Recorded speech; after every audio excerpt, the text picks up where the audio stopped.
and driving around down there. This is just insanity. And of course, this is probably one of this might be it. This might be it.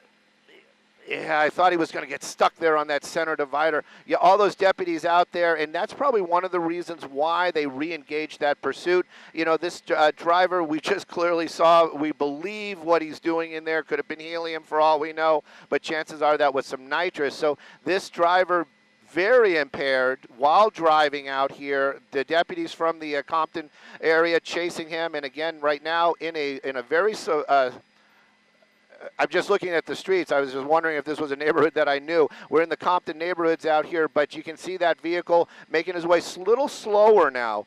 But definitely, this is something that's so dangerous. That driver, yes, he is stopping for those lights, but you can clearly impaired this afternoon, and these deputies working just to bring this to an end safely.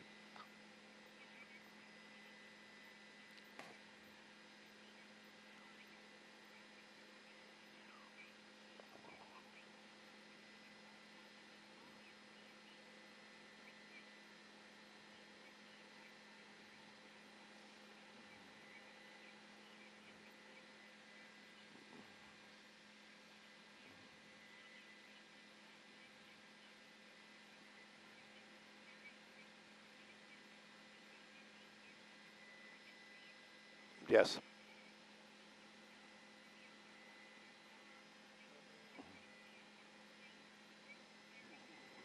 Very concerning indeed, but at least he's driving a little bit slower. That's if there is a positive, but still, even if you're driving slower and you're that type of impaired, you just don't know what's going to happen, and you can clearly see that driver with that balloon right there. For all we know, he's not, but it definitely looks like, that's the only thing we can say right now, it looks like he's inhaling nitrous as he's driving through this Compton neighborhood. You can see the streets right there, Popular, Oleander, and moving a little bit slower. Maybe I'll bring up the speedometer for folks if they okay that. I'm just going to bring it up so get an idea. But you know what? Even at 20 miles an hour, even at 10 miles an hour, if he strikes a child or a person that might just, like you said, just out for a walk or walk crossing the street, it still could be lethal. So even though he's driving a little bit slower, following some of these street, some of the law enforcement, street and traffic enforcement, excuse me, I can't get my words out, but you can see it right there. They basically have backed off, or they have not backed off, because my scanner kind of got quiet there for a moment. But this pursuit definitely continuing. We got some pedestrians just crossing the street right there. Thank goodness he didn't make that turn.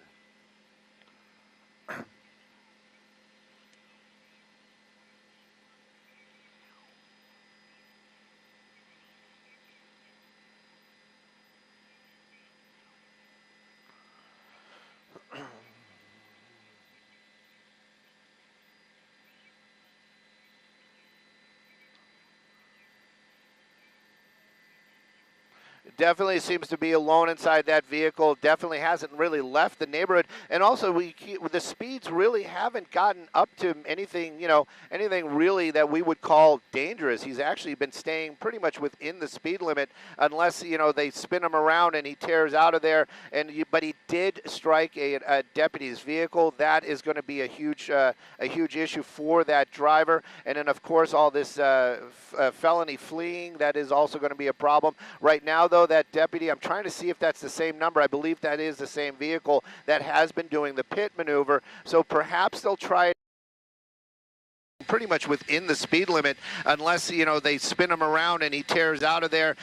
But he did strike a deputy's vehicle. That is going to be a huge issue for that driver. And then, of course, all this felony fleeing, that is also going to be a problem. Right now, though, that deputy, I'm trying to see if that's the same number. I believe that is the same vehicle that has been doing the pit maneuver. So perhaps they'll try it again, but it seems like it's pretty unsuccessful with that pickup truck. He's been very successful in doing the maneuver, but that vehicle just continues to drive, even though he spins it around. They tried to block it in a moment or two ago, and this is probably where it's going to come to an end because it's behind a tree. Olivier, again, he's going to try to move Skyfox around right now, but it does seem like for some reason he did come to a stop right there. But he has played cat and mouse. There he goes. many times in the past. I was wondering if that was what was going to happen, because that is really what got our attention. We were listening to it at Van Nuys.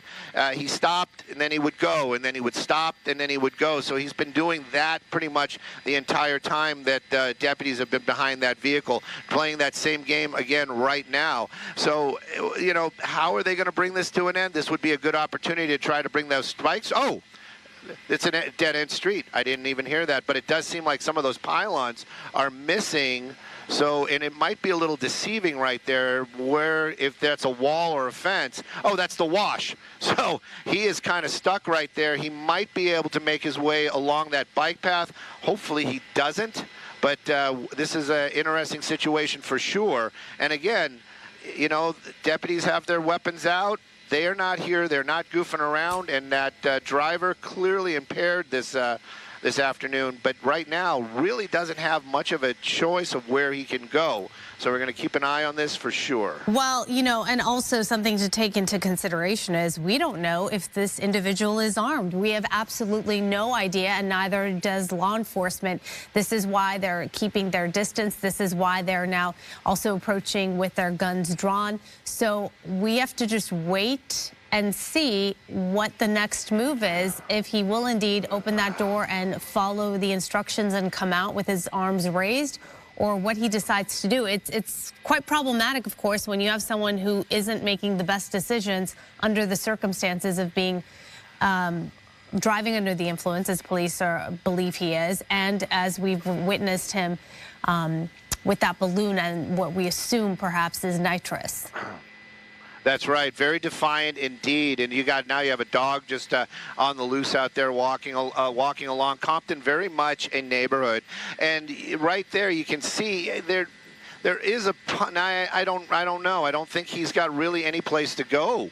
This right now is a little bit of a standoff. Maybe that driver's just trying to use up the last of whatever he has to get intoxicated with. The window is definitely coming down. Let's take a peek and see what he's doing. Hopefully, there you go. That is clearly the actions of a very intoxicated person in that driver's seat, looking up at us right there. The deputies, though, they are not goofing around. They are definitely not playing. You have deputies over here, their weapons out. All the deputies that were behind him right now, you can see they're kind of they are all amassing. And another spike, though. Okay, so they're going to bring the spike strip out just in case this driver tries to wiggle his way out of here, but there really isn't any place for him to go. That fall off of there, that could be lethal. And we don't want to see that. We don't want to see that suspect injured. But right now, these deputies, they've got this car wedged in. That pursuit suspect not getting out of that vehicle, and my guess, that's California Highway Patrol airship overhead, my guess is that he might just want to wait. He's probably just going to sit in there, wait this out, use up whatever he has to get intoxicated, and then make a decision about coming out of that vehicle. We also don't know if they're in touch with this individual as far as maybe negotiating with him, maybe have his phone number, they're talking to him. We have no idea. No, we don't at all, Araxia, though the law enforcement, they have so many tricks up their sleeves. Their bag of tricks seems to be endless. They're moving that vehicle. Now, they're not going to push him off that edge. They're just going to kind of wedge him in there so he can't back out or possibly get some speed and injure a deputy. So that's one of the reasons why they're just putting that vehicle right up against that bumper, and just to keep that vehicle from moving in any type of way. They might just make their way over there, open up that door, and try to take that suspect into custody. We saw that early. We saw that about a week ago. I was actually shocked at how quickly those deputies just kind of made a plan and then just put it into action. Right now, though, you can see that window down again. Definite movement inside that car. He's expressing his, he's talking to the officers right now. You can see he's a little upset. They're already shooting the pepper balls at him. You know, as far as law enforcement goes, the deputies, that's all pepper balls. That's all pepper balls. But they have to break that rear window to get that actually, to actually get that guy and be effective. Sometimes they'll shoot what they call the, the 40 millimeter, which is basically a big slug or a big sandbag, just to break that window. That tint right there is not allowing those pepper balls to make their way into that car. But you can see that window's open. These deputies very aggressive. They want to get this guy into custody. And it really, truly, one of the reasons might be they don't want to see him do something dumb like try to drive away and fall into that wash. That's probably a good 15, 20 feet. That could be lethal. So right now they're just they're starting their negotiations, but we already saw them shoot some pepper balls at him. So hopefully that's going to be enough to get that guy out of the car and they can take him into custody. Right. We do see him putting his hands out off and on, but we don't know if he's just trying to communicate see, like right now, what is he doing right now? That's a good question, Roxy. I was wondering what he was doing like 5-10 minutes ago when he was driving around and hitting deputies' vehicles. It does seem like a portion of that rear window broken. I don't know what he just tossed out there. Oh, he tossed out a piece of glass. There is a center window right there. I don't know if you can really make that out. That was the tint held the glass together and he just tossed it out of the car. But this is an opportunity for them to shoot those pepper balls into that vehicle, into the cab. I believe they're doing it right now, and that may be enough of an irritant to get that guy out of that car, and once he's out, then they can take him into custody. And just to be clear, Stu, this is not a stolen vehicle. This may be very well his own vehicle. All we know is this was a pursuit that began because of a reckless DUI driver. That's the same information we're getting up here, Roxy, 100%. And that driver, you know, they did do a couple of pit maneuvers. That pickup truck spun around. I thought for sure it was going to get stuck on that center divider. But I have to really hand it to these deputies out here. You know, they're not, and I think one of the reasons why they're not basically playing that waiting game with that suspect is because they are afraid that he is going to injure himself. By trying to move forward at some point. We don't know how intoxicated that driver is. It does look like he put up that side window, which may be a big plus for the deputies, because if they start shooting some more of those pepper balls, now that gas is going to stay inside that vehicle. Now clearly smoking something in there. So this driver trying to use up whatever he has inside that vehicle to get intoxicated, probably before he goes into custody, because he's probably going to be in custody for some time. And it looks like, Stu, we are at in a neighborhood, right? These are homes surrounding this vehicle. Definitely. Yes. This is going to be in the Compton neighborhood. Poplar and Wilmington is the major. The Wilmington is probably going to be on the right side of the screen right there. And you can see the number of deputies that made their way behind that vehicle. And it is. He ran out of roadway right there. And there's no place for that car to go. And I have a feeling that suspect is just going to be in that vehicle for the next couple of minutes, getting intoxicated, and then hopefully just going to be letting himself out of that truck and then going into custody. But I have to wonder if they are just waiting to get some more of those pepper balls, as it would be, to shoot through that hole they have now in the window, and that might be effective now because he has the side windows up, so that gas will stay in, that powder will stay inside that cab. So you've covered so many of these, but just for people watching this and wondering, well, why don't they just approach the vehicle and end this? Why just stand around and wait for what happens next? Why give him the option of when he decides he feels like coming out of the vehicle? What's your explanation for that? Well, the explanation for that is always the same. It's safety. It is all about safety. Like you said, we don't know if that suspect is armed. He still is in control of that vehicle, which could be a deadly weapon. In this case, he's actually right at the edge of a wash with about a 20-foot drop. And the suspect's safety is also a concern for all law enforcement. So right now, if they would approach that vehicle, let's say they would just kind of run up, open up that door. Okay, Andrew Kraft back here. Excellent narration there overhead of this now standoff scene with this suspected DUI driver there in Compton in LA County. But like I said, excellent narration by Stu Mundell. Like I said, this is a standoff situation now. We showed you bits and pieces of the pursuit itself, and there were several kind of stops and starts, a couple pit maneuvers, failed ones, might I add. So it looks like officers there, they have their weapons drawn, they're communicating with this suspect. We got to step away from this right now. There are a lot more stories left to get to. If this is still ongoing, we'll definitely take you back out to it. Before we go, take a look. That was the first pit maneuver. It failed. And so this suspected DUI driver was not giving up, and then he ran into that dead end there. That's where police now have him cornered. All right, thanks for being with us here. I'm Andrew Kraft. Let's get into some more of these top headlines. We're going to go from that wild scene there, and let's now talk about across the country, spring breakers. They are heading to Florida in droves. Let's get a update on what this spring break holiday, this season is going to be like, especially in Florida. Joining us now, Fox 13 Tampa reporter Josh Cassio from the beach. That looks pretty nice, Josh. Who have you spoken to? Are spring breakers there as we speak?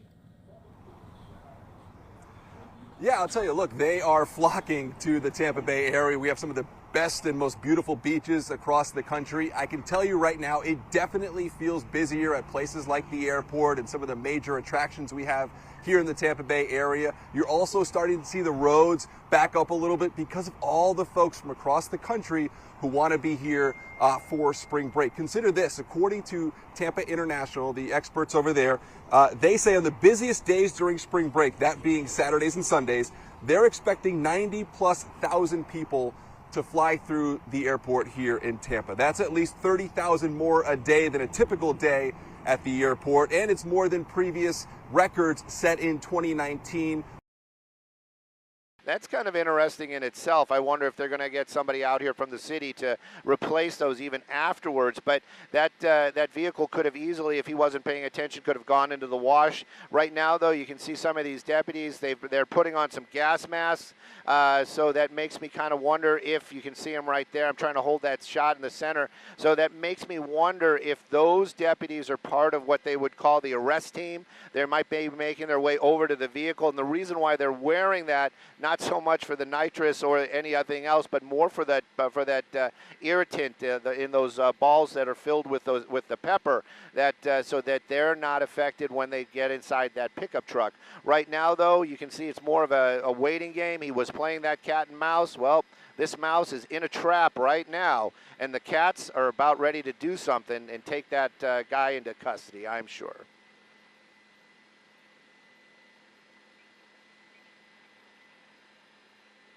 There we go. Yep. You know, and this is something, too, that's just the discipline involved. Oh, that's what they're doing. They're the different type of CS gas. They just kind of threw a container in there. It's interesting that he can put up with that.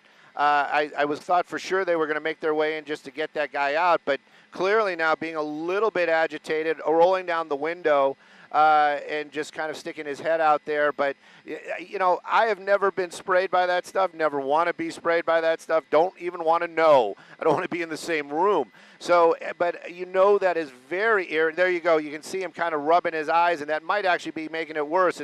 We've heard that in the past, that you get that stuff on your hands, and then you rub your eyes because your eyes are irritated, and you're just making it worse. But I just wonder how long you can just put up with that in there. But you can clearly see something is starting to take effect, and that driver, that suspect, you know, he's still smoking. Yep, he broke out some kind of vape device there, and it's just so bizarre to see that he can put up with that. But what's the alternative? Well, you're going to spend some time in cuffs and away from anything that's going to get you high, that's for sure.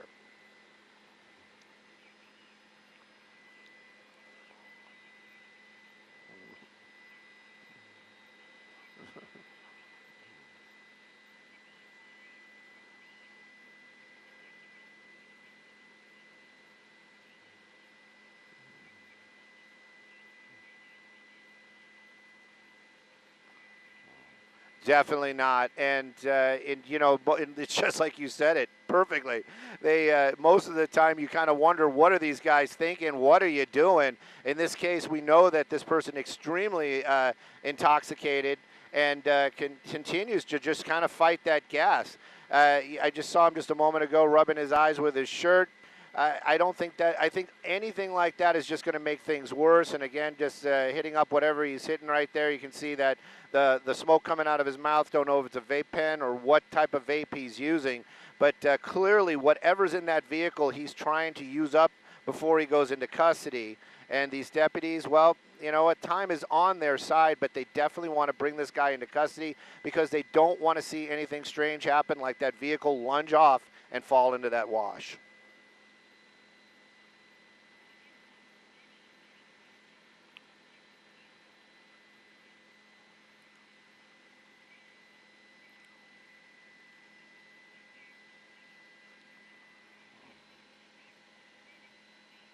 There he goes again.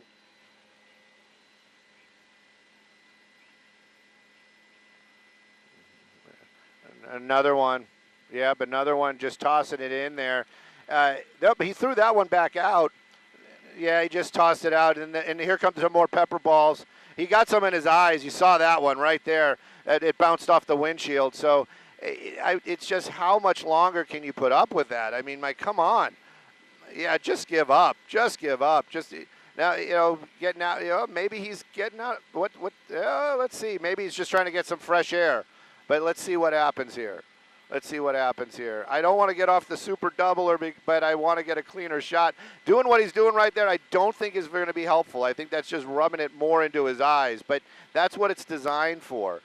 You can see some of those deputies. I guess they're talking about how they're going to get this guy into custody. He's still not out of the car, and even if they open up that door, what's going to happen then? So just keep an eye on this. But what a bizarre ending to a chase that could have gone so wrong. I'm just happy that it seems like so far it's coming to a textbook end almost. Up, he's rolling up the windows. Why? Just go into custody, dude. Come on.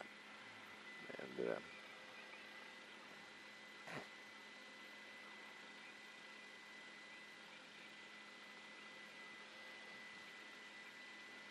yeah, clearly he's not interested. Now he's got his hands up again, so I just, but that was kind of his thing earlier on too. It was very cat and mouse. He stopped, he let the deputies get close, and then he drove off. He would stop, so maybe he's kind of playing that same game. You know, he's like, yeah, I give up, and then they come over there and he's like, nah, no, I don't. Let's see.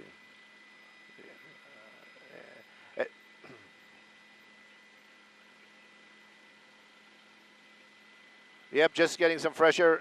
Yeah, earlier on, he was definitely yelling at the deputies. I saw, whoop, here's some more pepper balls. You know, and also you got to see, they're not shooting them at him, per se. They're shooting it into the car. What we just saw right there was one of the helicopters, one of the, I don't know if it was California Highway Patrol or the Sheriff's Department, but that's what just zipped by the screen. But yeah, you can see him. He's just trying to get that, get some air right there. I don't know if this would be a good time maybe to use like a taser, which I think that the Sheriff's Department are using less of, or possibly even like what they would call the sandbag or rubber bullets. But as long as he can retreat inside that vehicle, I think they're going to stay away from all of that. They want him out of that vehicle and in a place where they can take him into custody.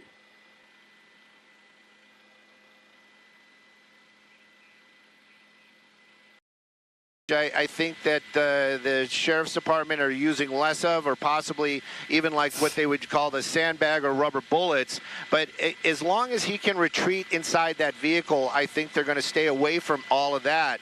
They want him out of that vehicle and in a place where they can take him into custody. Just this waiting game, the waiting game to see if he's going to make the right decision, come out of here, come out of that vehicle and end this once and for all. We all know how this is going to end. He's not getting away. That much is clear. We've definitely covered pursuits where the suspect has gotten away, but in this case, it looks like he will be taken into custody one way or another. That's right, Roxy, and you have a number of deputies out there. You can see a number of those deputies, and they're all down there to help him make that right decision, and sooner than later. I'm just kind of wondering if what they're thinking about right now. This guy right here, I'm wondering what that's all about. That's some heavy artillery. But you know what? That also might be a BB gun. Yes, you can see the yellow stock. So that weapon is basically they're using that to break some more windows so that they can get some more gas in there. And that seems to be their plan, is just to keep pumping that gas in there until they get this guy out. But he has been pretty resilient, and you know, with the amount of vaping that he's doing and the amount of smoking that he's got going on, maybe the gas or maybe that pepper and that powder is just not as effective because he's so inebriated. But you can see that right there, that deputy, that's the pepper ball gun. Folks at home can kind of see what it looks like. We'll keep an eye on him. We'll see if he uses that. But they're not going to shoot it at him. They're going to shoot it around him or try to get those pepper balls into the cab of that vehicle, not actually striking that suspect. And every time you see like a yellow or a green stock for the law enforcement, those are going to be less than lethal weapons. So you can see that they've got a lot of less than lethal out. I'm sure some of the other deputies have their sidearms available just in case that, like you said, we still don't really know. That suspect could reach under his seat and pull out a gun. Hopefully that's not what's going to happen. But right now, law enforcement, they're doing what they can to get this guy out of the car and into cuffs safely. Stu, I'm glad you're explaining just the way this works with the pepper balls and just the tactics that they're using, because this one is a little rare in how we're watching it hopefully come to an end soon and as peaceful of a manner as possible. But it's interesting that you do say perhaps because he is inebriated, he is able to tolerate everything that they're throwing at him, because it does seem like someone who was just sitting there without the alcohol and whatever else is in his system would not be able to tolerate all that. It would be quite irritating. That stuff is supposedly extremely irritable, and we've seen it in the past where they've launched a couple of those pepper balls into a car, and you see see that suspect jump out like they sent in a jar full of bees. But a lot of other and this is the thing too, every time they seem to approach, especially on the driver's side, he starts to roll up that window. I wonder if what their plan is to try to break that window, next time he rolls it up so that he won't be able to roll it back up again. You can see the deputies making their approach, trying to get the shot where you can see that suspect as well. But there he goes. He's rolling up that window. Yeah, that's old school. You see it right there. Yeah. That's not electric. He's got a crank. So, this is what they're worried about. This is it. This is what they've been so worried about. And his behavior right now is not what we want to see at all. This is. What are you doing, dude? What are you doing? Just got his foot on the gas there. We got that thing, and that tire will blow after a little bit. It's going to put out a lot of smoke, and then it's just gonna pop, and that could create some problems as well. If that rubber starts flying, a deputy might get injured. But it kind of shows you though how solid the cruisers are. But if this guy puts this thing in drive, this could end very, very poorly. Yep, that's what it looks like. That's what he's trying to do. He's trying to push his way back. Not much success at this point. Nope. And look at the deputies are doubling it up. They got another cruiser. They got another cruiser. So they got two cars right behind that Ford pickup truck right there. So it's not going to go anywhere. Those tires are going to start getting hot. And like I said, that thing could pop. I know it. I've seen it in the past. But it does seem like he's kind of just, he's realizing it's not going anywhere, just making a lot of noise, being just being a knucklehead. That's all he's doing right now. He's creating more problems when he could just easily just go into custody. I'm just worried that he might be so inebriated he just pops that thing into drive and launches himself into the wash. I just don't want to see that happen.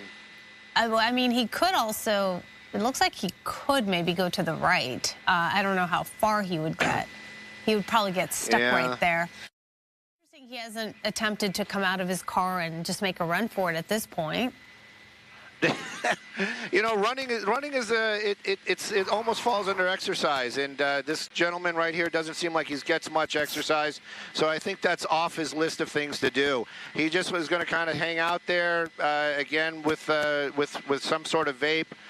You can see him pointing to the officers, so we're just going to keep an eye on what's going on. And again, at least he stopped hitting the gas. That as long as we see those reverse lights on, you know that that vehicle's still in gear. And clearly he still has the keys. So all these things, these are definitely, there you go, he just put it back into park. These are things that the deputies are aware of, they have to deal with. These are parts of the fluid situation, as it would be, that where they're going to have to make these decisions on how they're going to handle this suspect and get him into custody without injury. And that was an unusual turn of events, but it kind of shows you how aggressive this guy is.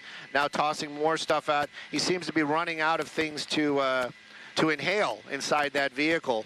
So possibly, you know, maybe he'll make that decision here shortly, but that aggressive move is definitely going to change the plans that any of these deputies had to take that guy into custody. Right, you do see that they have backed off. It seemed for a moment that they were maybe going to approach the vehicle and act upon something, some kind of plan they had, but it looks like because of his behavior now they're trying to figure out what to do next. You know, watching him, you're thinking the longer this takes, the more things you attempt to do, the worse it's going to be for you, because everything is adding up on that rap sheet. You know, definitely, and we've heard other law enforcement say that, you know, they just go for the big ones. But a lot of times it is exactly what you say, Araxia. There is somebody that literally is like, oh, and then he did this, and oh, and then he did that, and they write all this stuff down, and it does add up. And depending upon what this suspect has already against him, if he has anything against him already, you know, that's going to add to it when he has his moment in front of a judge in court. Right now, though, that's kind of, there's some more pepper balls, there are more of them coming, and he just keeps leaning out of the car. That seems to be a smart move. I wonder if the deputies could get there quick enough, and then maybe as he like leans out, help him out the window a little bit. But right now, it seems like they still just want to let him make that decision on his own. And you can see he's trying to get some fresh air right there. But you know, these deputies, yeah, if they bring the dog, things might change pretty quick, I would guess. Yeah, that's a good point. When do they make that call? Do we know? They may have already made that call. You know, the canine units are not always right nearby. There might have to, that canine might have to make his way from a different division or a different area, as it would be for the deputies. So that might be part of it. But this is probably something that is on their list. And if this goes on much, much longer, they might get SEB in here, the Special Tactics units, you know, their version of SWAT. And they might come up with something very quickly and just get this guy into custody. But right now, you just got a stubborn guy, won't get out of the truck, and he's got no place to go. But the deputies want him to, they have a place for him to go, but we just have to get him there. That's the problem. For those who are maybe just joining and wondering what is going on, the time is 1:33, and we did cut into regular scheduled programming to bring you this. This was a reckless DUI driver pursuit. We've been on this since, I would say, 12:55, but it began a little bit before that. So basically, this driver in Compton, it began in Compton and stayed in the Compton area, refused to stop. It was relatively a slow pursuit, but he was driving recklessly, at times obeying the signal lights, at times not. Several pit maneuvers were made. Two of them we witnessed on the air. One of them, Stu said, had happened prior to us bringing this coverage to you. So at least 3 pit maneuvers, which failed. And he did get away, but ended up coming into this neighborhood and getting stuck right there where he doesn't have much option unless he wants to get out of the vehicle and just end this. But this is where we are. They've shot several rounds of pepper balls into the vehicle. They have attempted to, I think, speak with him from afar, of course. He's refusing to come out. We did witness him inhaling what we're assuming may be nitrous from a balloon as he was behind that vehicle. And even when he came to a stop, he seems to be smoking some kind of a vaping device, perhaps. Just doing everything possible not to exit the vehicle, sticking his head out of that window. There you see him smoking right there, as I say. Sticking his head out that window for fresh air because that car is filling up with that gas. You see the deputies once again, it looks like, trying to approach him, and as they do that, he's once again trying to back up. Stu, this is the second time he's tried to do this, but those police cruisers are pretty steady. They're not moving. Yeah, those police cruisers are not going to be going anywhere, and I think he's just kind of doing that to keep those deputies away from the vehicle. And they are doing the right thing when that starts happening. They just kind of back off. I'm just curious to see if he does lose a tire.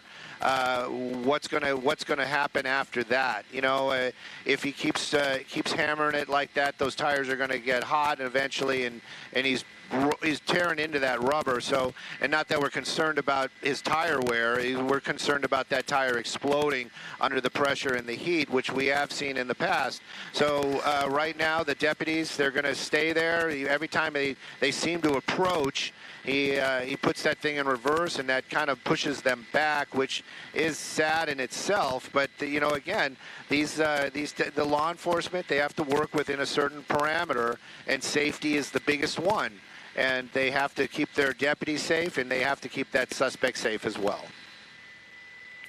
The waiting continues, Stu. The wait continues. What time did this pursuit begin? I know we came on the air about 12:55 or so, but it happened a little bit after 12:30. Is that right?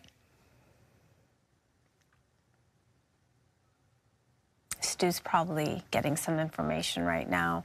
We'll let him get that information before he continues to fill us in on what's going on. But there you see all of the deputies, the number of police cruisers there behind this vehicle, trying to decide what to do next. I got you guys. Yeah, they are definitely trying to figure out what they're going to do next down there, and they are making plans. These deputies aren't just biding their time down there, and we've actually seen them being very aggressive to try to get that suspect out of that vehicle in a safe way. They still have some pepper balls. They still have some CS gas. Now it is just the how are they going to get that deliver that into the cab of that truck in a safe manner. So you know, they can't just walk up to it, because it seems like every time they try to do that now, he puts it in reverse, starts revving that engine, and you know, again, safety. They have to be safe. So now they're kind of at an arm's length, as it would be. But at some point, this suspect is going to have to give up. He's going to go into cuffs. There's really very little that can happen. You can see some of those deputies, they've got those spike strips. I don't know if that's their plan. Maybe they're thinking to throw those spike strips under that tire to help flatten it. They're making their move again. I'm going to stay a little wider, not that it's for the suspects, but it's just because every time we seem to go in tight like that, the picture gets a little degraded, and then we have those other issues. But maybe that's what they were doing. Maybe they just wanted to toss those spike strips there just in case that vehicle pushes those cruisers out of the way. I haven't even seen those cars move, Roxy, have you? No, I haven't. I've been watching, but no, I haven't. I was just thinking about the other parked vehicles there on that street, thinking about if I'm the owner of one of those vehicles. I'm watching this thing closely as well, and really regretting parking where I've parked. Yeah, that would be something to see if you see some of these homeowners making their way out to their cars and being like, "Excuse me, I'm going to take my car out of here." Yeah. I don't think that's gonna happen right now. But it is really curious. These deputies, they're just they are relentless, and you've really got to give them their gold star and their one-ups for this, because look at that, now making that approach again, and you know. This time, not worried right about up to the window. about any of that. Right up to the yep, window. Right in through, and there he goes. He just kind kind of tossed it out the other side. But you saw also those deputies they threw those spike strips down. Yes. So they are concerned that this guy might be able to get free. So we'll see what happens now in the next minute or two if those spike strips get sucked underneath the tire, and if they make those tires go flat. Sorry about that again. But you can see that, these guys, they've got a plan. They're trying to get this guy just to give up. Right now, I'd like to see him give up as well, but it seems to continue on. He's now trying to get some more fresh air. But you got to wonder, if you spray that stuff like right on him when they throw those containers in there, if some of that got like onto his shirt or onto his face, that has just got to be beyond irritable. But we can't really see it. But I wonder if he's starting to water up, if his eyes are starting to burn. They've got to be. I mean, my gosh, my eyes are almost burning just watching what's going on up here. Yeah, he's able to tolerate quite an awful lot. It seems like no matter what they do, he just keeps going. He's very stubborn. But you know what I noticed in this most recent approach by the officers? Do you see how they came at a wider angle? They actually kind of went around the other car and made their way over rather than right up against the police cruiser up to the truck? Definitely, and I think that was probably maybe to get his attention or try to draw his attention to them so those other deputies could put those spike strips underneath the wheel. That might have been the plan right there, or it might have just been the safest way to approach that vehicle. Like I said, if he's flooring it and those tires are spinning, you just don't want that tire to explode, and it could really cause some injury. And again, it's all about safety. I can't say it enough. But you can see him out there, trying to make conversation with some of these deputies. In the end, he's going to go into custody. It's just a matter of when. And right now, it's like, how are you going to get? He's probably thinking, hey, I got the one up on these guys. I'm just not going to come out of my car. But he's got to at some point. I mean, they've got, I don't want to say they've got all the time in the world, but at this point, they'll wait for him to get out of the car or be forced out of that car. He's not going anywhere. It's pretty clear he's not getting away. So he's just killing time at this point, and just wasting a lot of resources and energy. Definitely, and of course we've been watching him. Whatever he was doing with the balloon, if it was nitrous, whatever. Clearly he went through that. We watched him smoke at least 2 vape containers or whatever those were. And it does seem like he might be.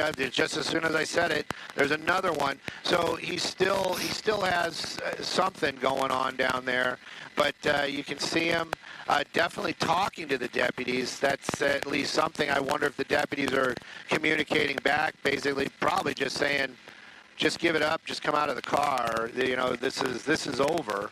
But right now, he's just kind of just sitting there, just being stubborn about going into custody. And just still smoking, whatever that is. Maybe it's a vape pen or whatever, but it's just amazing how casually he's approaching the situation. But again, we have to keep in mind that he's not 100% there, in the sense that he's a wanted DUI driver, and whatever else he may be on, we don't know. And again, it doesn't seem, we can't assume anything.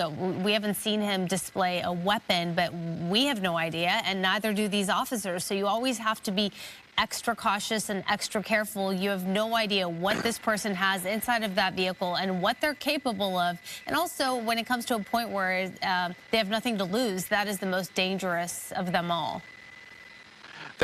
That's right. And a lot of times I talk to folks about, pursuits, and they say things. It's like, why don't they just go up to the car and get him out of there? Why are they standing around? And, my answer is always like, that's easy to say when you're at home or, wherever you are watching this on your mobile device or in a comfortable living room. It's not you're not going to lose anything. And if it was you, would you do it? And a lot of times that really just kind of shuts them down. A lot of folks would be like, yeah, well, maybe not. And that's the same thing. It's these deputies, you know, nobody wants to get hurt, and of course they're looking at it like that too. We don't know what this guy's got going on. We don't know if he's got a weapon in there. We also don't, and it could be a knife. It doesn't even have to be a gun. So they want to take him into custody the way they're trained to, the way it is the safest for everybody involved. That's the way they want to do it, and how they do that is with that suspect out of the vehicle and his hands in the places where we can see them or they can see them, and they can take him into custody without any incidents. What, is that another balloon in his hand? Is that a blue balloon? Is that what I'm seeing? I don't know. I hope it's not. That's all I got to say. It might be a water bottle or a balloon. And yeah, it's just getting more and more bizarre. And just, you know, it really is getting to the point where I'm sure the deputies or the watch commander is probably making some phone calls. Maybe they're going to get SEB over here. You know, not to say that the deputies that are here aren't doing a fantastic job, but clearly that suspect's still inside the vehicle, and maybe they need people that are trained differently that can come in here and take charge of the situation and get this guy into custody. But I still worry that he's sitting in that precarious spot where if he puts that thing in drive, this could go another direction very, very quickly. I don't know why these deputies are backing off a little bit. You just saw them all kind of move backwards. So maybe they've got some other plans working right there, but the only thing we can do right now is watch and wait. They're not really talking that much on the scanners, on their radios, because most of these guys are here.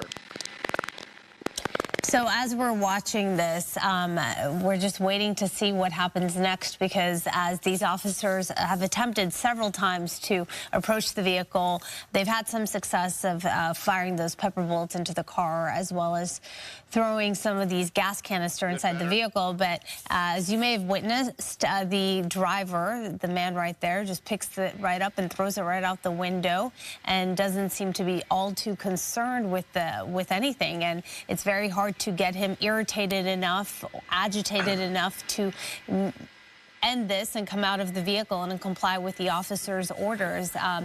Quite stubborn, I guess you could say, or someone who just doesn't care, or is maybe not really all there to be listening or following orders or taking the time to really think about what they're doing. Obviously, they've come to this point. But Stu, as we watch right now, you mentioned, you know, they may bring in a canine. That might be something they do. Maybe that may be their best bet to get this guy's attention and really get some action. It's something that we're waiting to see if that happens. You said that perhaps the canine unit has been called, but it takes a while to get there. It might not be something they're interested in using, although sometimes it's the most effective thing to do.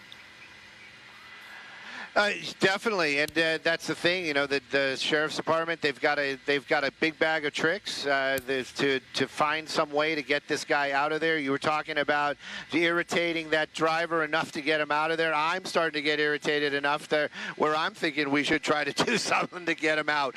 But right now, he's just kind of, you know, he's having his moment in the sun, as it would be. You know, that thing is running, but we're watching him rolling up and down the windows. I wonder if it has air conditioning. But it's definitely warm down there. You can see him constantly rubbing his eyes. So, you know, hopefully it's just going to get to the point where they want, you know, he's going to want to get out of that car. But how are they going to get that to that point? That's the tough one. And right now he's just sitting there. He's biding his time. The deputies, they'll have you know, they'll have the opportunity to try something else, but right now it's a lot of waiting, and that waiting is just going to kind of go on until that suspect makes that decision, or these deputies can convince him to get out of that vehicle. I haven't heard anything about a crisis negotiator, which sometimes they bring out to one of these, where that, you know, somebody will start talking to that suspect and maybe be able just to coax him out of there, say the right things, figure out what he wants. I mean, right now, a bottle of water probably would get me out of there. It's got to be pretty hot inside that truck, and with all that irritant in there and on his face and stuff, you just got to wonder, why is he just sitting in there? Just come out. Just come out, bring this thing to an end. And as far as the dog goes, I'm hopeful. I'm hopeful that the dog is on its way, but right now I keep looking and checking, and there has been no other vehicles added to the street out here, so I'm not sure if that's in their plan right now. Hopefully it is. Hopefully it is. I'm glad we're not seeing people come out of their homes, or, you know, anyone kind of coming in to see what's going on. People these days, everyone comes out with their cell phones, so I'm glad to see that that is not happening in this case. And in a way, as I'm watching this, Stu, I'm thinking, sounds silly to say, but it's the best case scenario, because when you have someone like this who obviously has no interest in complying or giving up, he could have been still out on the street driving around and putting a lot of people in danger. At least at this point, he's just boxed in. You know, Roxia, that's right, and his safety is not as paramount as an innocent person that he may hit with that vehicle, but you're definitely correct with that. At least he is not out driving around. Getting information from our station that what he's sucking on down there is an actual nitrous tank. So he is he's basically getting hits right off of the bottle. You know, I'll just call it like it is. I really have no idea how dangerous that is, but we have covered fatalities in the past where people have been inside of a vehicle where they've been basically sucking the CO2 gas right out of that tank, and we have covered fatalities like that. So I just wonder, you know, if this guy really knows what he's doing, if he is taking those, you know, he's taking a lot of chances. He clearly has been all afternoon, but to really just, you know, take those hits right off the bottle like that, I'm, you know, again, not 1,000% on all of that, but like I said, we have covered fatalities where people have died from doing exactly what he's doing right there. So, you know, we've got the first responders here if something like that happens. But again, I don't want to see anybody get hurt. I just want to see this guy go into custody and bring this thing to an end. So the nitrous tank, the nitrous balloons, you have him smoking, appears to be vaping. You have the DUI, which is what this whole thing started, why we started following this pursuit, why officers started going after him was his reckless driving, and he's a wanted DUI driver. So all of these things taken into consideration. And again, although we haven't seen it, doesn't mean it's not a possibility. We don't know. There could be some kind of a knife, some kind of a gun. Who knows what this person's capable of? I also wonder if, you know, you talk about crisis negotiators being there or being on scene or trying to speak with him. Would they be able to also call him on the phone? I haven't seen him use his cell phone. I don't even know if he has one, but they do sometimes contact some of these suspects in these circumstances and try to at least come into communication with them over the phone. That's right, and yeah, he hasn't. We haven't seen him have a cell phone at all. A lot of times we'll see these suspects take that cell phone out and kind of show it around. Maybe they're, you know, on some sort of live social media or whatever, but we've watched them do that. You're right, I have not seen any kind of social media or any kind of cell phone in this guy's hand the entire time that he's been here. The only thing we've been watching him do is consume things that will get him high. That's really the only thing we've been watching the entire time. I'm trying to get that cleaner shot of that nitrous container. Just now when he put his head inside, you can clearly see that is exactly what it is. He has that sitting on his lap down there, and he's just continuing to hit that bottle. How long that's going to last, how much is in there, what it's going to do to him, you know, we're gonna find out. That's basically the only thing I can say right now.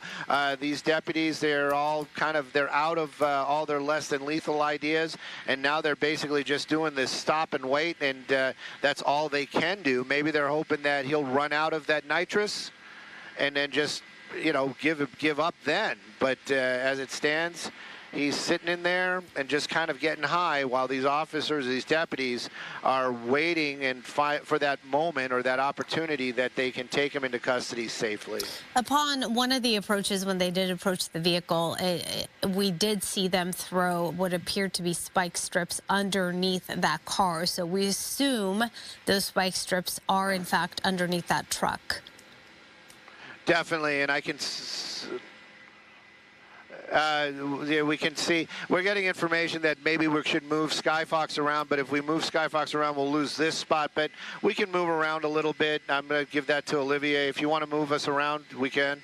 And Olivier's at the tiller today of Skyfox, so we'll move around just a little bit, see if we can get a different angle. We've been sitting here the entire time, but you know, you can just see him in there, you know, hitting that bottle, and it is dangerous. It is dangerous. There's some misnomer of it being explosive. The gas itself is not explosive. It has to be combined with something to get that kind of explosion, like when you see it used in movies or racing. It combines with the gasoline. Nitrous itself, as I understand it, not even flammable. So that's not part of the problem, but you can really kind of see the bottle right now in his arms, and that's basically what he's doing. He's hitting that vape, and then he's hitting that bottle, and then he's hitting that vape, and then he's hitting that bottle. And the deputies, they're kind of at a spot where all they can do is sit and wait this out. And right in here, Olivier, I think is probably a good spot. Look, he's starting up again. He's trying to reverse once again, push against those police cruisers. He's been unsuccessful thus far, but he's not giving up. Yeah, he's not giving up, and I wish he would. I wish this would just come to an end. Peacefully, but right now he's really revving that engine up, and he's just trying to back it up. It's amazing those tires haven't given up already. Just stopped it, and ooh, I just hope he doesn't try to move forward any farther. That's my big concern right now. But you saw him; he basically just took it out of reverse, just sitting there in the truck. It seems like, you know, we read a lot of body language up here in Skyfox, and it does seem like he's almost starting to do that. You know, maybe I should just give up, you know, type of thing. Hopefully, he's starting to realize that he's got no place to go, and there's no way he's going to get out of this. The only way he's going to get out is like that right there. Is basically getting out of that vehicle and just getting himself into custody. Unfortunately, I feel as though he's not really thinking about any of these things right now. He's just living in the moment of whatever he's on. Logic doesn't seem to be a consideration in this case. But again, Stu, someone like this who doesn't really seem concerned about others' safety or his own. The good news is he's not on the street driving around in police cruisers and us following this. That could have really put a lot of people in danger. So, the best case scenario, I suppose. Roxy, that is definitely the silver lining here. There's no doubt about it, and thank you for pointing that out for anybody, to me, and also everybody that's listening right now. That suspect is not on the streets. He is wedged in here at the end of this street out here on Poplar, and he has no place to go. And the deputies are doing their job. They're keeping people safe. They got this guy off of the streets. They obviously knew what he was doing when they tried to stop him. That might have been one of the reasons why they re-engaged this pursuit, is because they realized that he was, in the act of getting high while driving, and they just were weighing the public safety against this guy's safety. So they re-engaged that pursuit to keep the public safe. In the end, he wedged himself in here. This is at a wash, if anybody's just joining us, at the end of Poplar, near the cross of Wilmington, city of Compton, and you can see it. That fence is what's keeping him from going over the edge. If he puts that thing in drive, he's been trying to back up those cruisers. That one right there, they put it up against his bumper, and he's just been spinning his wheels. And just to make sure, they doubled it up. They put that other cruiser behind that one. So those two cars are basically keeping that pickup truck from moving. A lot of these deputies, they all have their weapons out. They're ready to take this guy into custody. They're just waiting for that opportunity, that tiny window of opportunity, hopefully, where he decides to open that door, get out, or we'll see. Maybe they'll find out another way to entice him to get out of that vehicle. All right, as we watch this, I wonder if we can re-rack some of that video to show our viewers The pit maneuvers, which were attempted unsuccessfully. Great, there we have it. On your left, you see what's happening right now. On your right, you see the pit maneuvering happening right there. This was at an intersection. It was not successful. That suspect weaved his way through all of those police cruisers. You will see in a moment, goes over the barrier there, keeps on going. We'll follow that, and then it looked as though there was some spike strips that officers were trying to place there on the ground. There, they back off. He misses it. He keeps going. We get a shot of him in a moment where he is inhaling a balloon, getting some nitrous there. There you see it behind the wheel, and at that moment, another pit maneuver happens. Again, not successful. Driving the opposite direction, going over the barriers once more. We thought for a moment maybe he'd get stuck, but that was not the case. Kept on going past all those police cruisers on his way back as he backtracks into this neighborhood, drives around. We think, does he know where he's going? Does he have any idea? Is he lost? Appears as though he did not know where he was going, because he's going to turn in a moment, make a right, and end up in this dead-end area where we are right now with that wash in front of him, and he's stuck right there. The reason the police cruisers are right up against that truck is because he put the car in reverse and tried to back his way out. Obviously, he was not successful, so they're right up against him. He's tried several times to do that. Several times those officers have approached the vehicle. They've fired pepper bullets into the vehicle. They've tried to throw gas canisters into the car. He's just casually grabbed them and thrown them right back out. Sitting there with that nitrous tank in his lap, vaping, it appears, smoking something. It looks like a vape pen. And just sitting there and killing time and just waiting. They did approach the vehicle at one point, and it did look like they threw some spike strips underneath the vehicle, which you cannot see. It was on the other side, the passenger side of the vehicle, where they threw what appeared to be some spike strips in case he tries to pull some kind of miraculous move out of there. But he really has nowhere to go. So there you have it. All of those police cruisers behind him. Officers there with their guns drawn, just waiting to see what they're going to do. The safety, of course, of the people who live in the area is a concern, but also his safety. That is something that Stu's pointed out several times that they also take into account. And we have to remember, we don't know and we can't assume that he doesn't have a weapon. He could very well have a weapon. We haven't seen one displayed and no indication of that, but this is definitely something we don't know. The officers don't know, so you just have to wait because concern is for everyone's safety who's down there right now. Stu, one more time, just let us know this exact area we're at right now.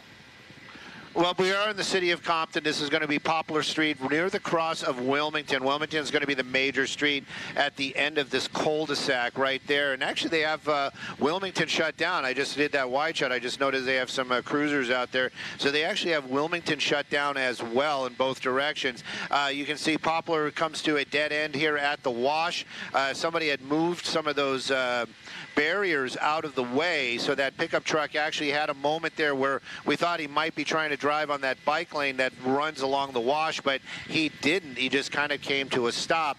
Now those deputies have been making every effort. They've broken out a lot of the windows. They've been using the pepper balls. They've been using CS or the gas containers, putting them in the car. Like you said, we've actually seen them actually pick one up and just toss it out of the car at least twice, one through the back window, one out through the driver's side window. But they're doing what they have been doing what they can just to irritate this driver enough, or the suspect enough, just to get out of that darn car. But in the end, he's been grandstanding, coming out of the window, standing up and yelling at the deputies, basically just being just being stubborn is probably the most polite way of saying it.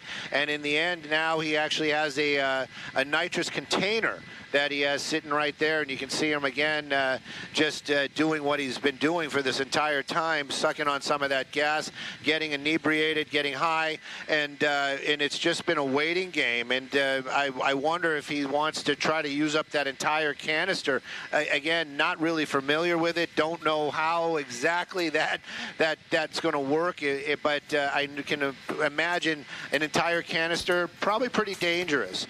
And you can see a lot of these deputies, they're out there, weapons drawn, but they've kind of run out of ways to try to entice him out of there. They are waiting. We do see a number of deputies over here as well. We've been trying to see if maybe we can get some information. Are they calling in SEB? That's their version of SWAT, possibly a dog.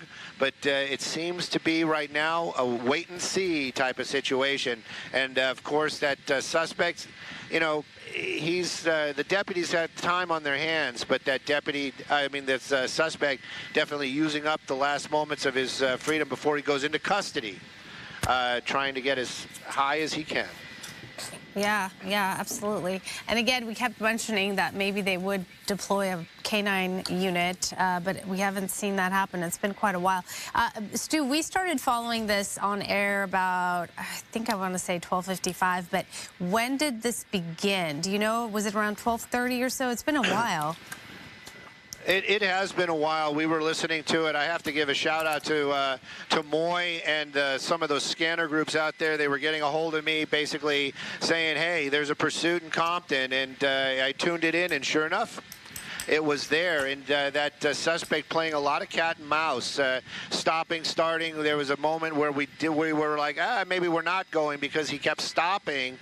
But at one point we realized that he was just doing that stop and go thing. So we got in the helicopter and we got here as quickly as possible. We picked it up. It was, I believe it was on Rosecrans or Wilmington. I think it was on Wilmington. It was definitely on Wilmington when we first saw it, and he made that turn onto Rosecrans. So he stayed in the Carson-Compton area for the entire time of that chase, and like you said, kind of led us to believe that possibly he's from here. Maybe he is, and he just doesn't know this area, but made that wrong turn, came to this dead end, and this is where we've been sitting ever since. Those deputies running out of ideas on how to get him out of that car, but right now, time is on their side, but that suspect definitely using it up as quickly as possible.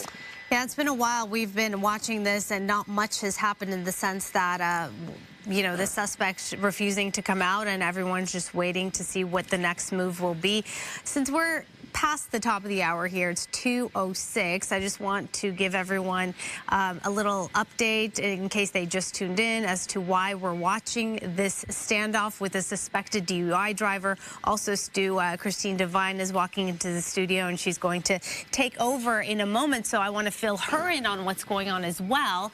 So if you are just joining us, and Christine, as we watch this DUI driver wanted for driving recklessly, Compton-Carson area. So Compton-Carson area is where it started, and pretty much that's where it stayed. It stayed in this area. The driver was driving rather slowly. It wasn't a fast-moving pursuit by any means, and for a while in the beginning, it seemed like this driver was complying, stopping at lights, stopping at stop signs, and it was very odd. But then things started to change, and you know what, as we watch this, if we can pull up the pit maneuver video so that people can see what led up to this moment, things started to change. There you see on your right, this is when they attempted a pit maneuver. It was not successful. He drove through, weaved his way through those police cruisers, just weaved his way, goes over that center divider, kept on going, so he keeps on going. There were officers straight ahead, you'll see in a moment, will move out of the way because he was coming at them. It looked as though they were trying to put some spike strips there, but they were unsuccessful, and he avoided that. As he's going, we notice, wait a minute, is that a balloon, and is he sucking on nitrous? In fact, you'll see a close-up in a moment, and yes, behind the wheel is a white balloon, and that is what it appears that he was doing, right behind that wheel. And that is when there will be a second pit maneuver attempt. You'll see in a moment. There it is. You see the balloon. Copy. It's quite confusing. And there it goes. That's that second pit maneuver. Again, he just drives right on by those police cruisers, weaves his way, goes over that center divider. There came a point that we thought, oh, maybe he's going to get stuck. No, did not get stuck. Kept on going, kept on going, passing all those police cruisers. Turns there, makes a left, goes into this neighborhood. Now he's in a neighborhood, and oftentimes with pursuit suspects, we think, you know, they go to an area they're familiar with. Perhaps he knows where he is since this started and it seems to be ending in Compton. But no, because of what happens next, he comes right here to this point and gets stuck. That is a wash in front of him. It's a dead end. There's nowhere to go. Those police cruisers have lined up behind this vehicle. And we're at a point now where for over an hour now, we're just waiting to see what happens. They did fire pepper balls into that car, pepper bullets. They did blow out that back window of the truck. They did approach the vehicle several times and threw in gas canisters, where that suspect casually picked those gas canisters up and just threw them out the window. Then we saw him, it appeared to be vaping or smoking, just hanging out from the window there, getting fresh air, because obviously it's irritable with everything they've thrown into that car, which doesn't seem to bother him a whole lot because he's still there. And then there's a nitrous tank on his lap, a blue nitrous tank, which he's using in addition to what appears to be a vape or some kind of device he's smoking. They approached his vehicle from the side. No luck. They threw some spike strips actually underneath the car while it was parked, just in case he tries to make a getaway somehow, which doesn't seem like a possibility. He has put the car in reverse several times. He has attempted to back up, but the police cruiser has just been there. There you see him. There you see him, just taking a hit. Wow. The police cruiser is right up against his vehicle, so every time he tries to back up, he doesn't get very far. So there are two police cruisers now that's not allowing him to go anywhere. So this is where we are, Christine. Very good wrap up there. Yeah, you know, I'm trying to get you caught up to speed. Yes, absolutely. At this point, we're just here waiting to see what happens next, and that's where we're at. Well, I know you've been here since Good Day LA, so we'll let you clear out and carry on with your day. I'm going to take it over here with your brilliantly done recap there. We have Stu up in Skyfox still. Thank you, Stu, for staying with us here, which could be a very long afternoon as we continue to sit here. Stu, this guy, how long do you think this guy can wait this out? You know what? I don't even want to guess, because you know what? Maybe I should guess, because whenever I guess something, the opposite happens. He's going to be here till 8 o'clock tonight, Christine. Great, so maybe he'll just get out of the car right now.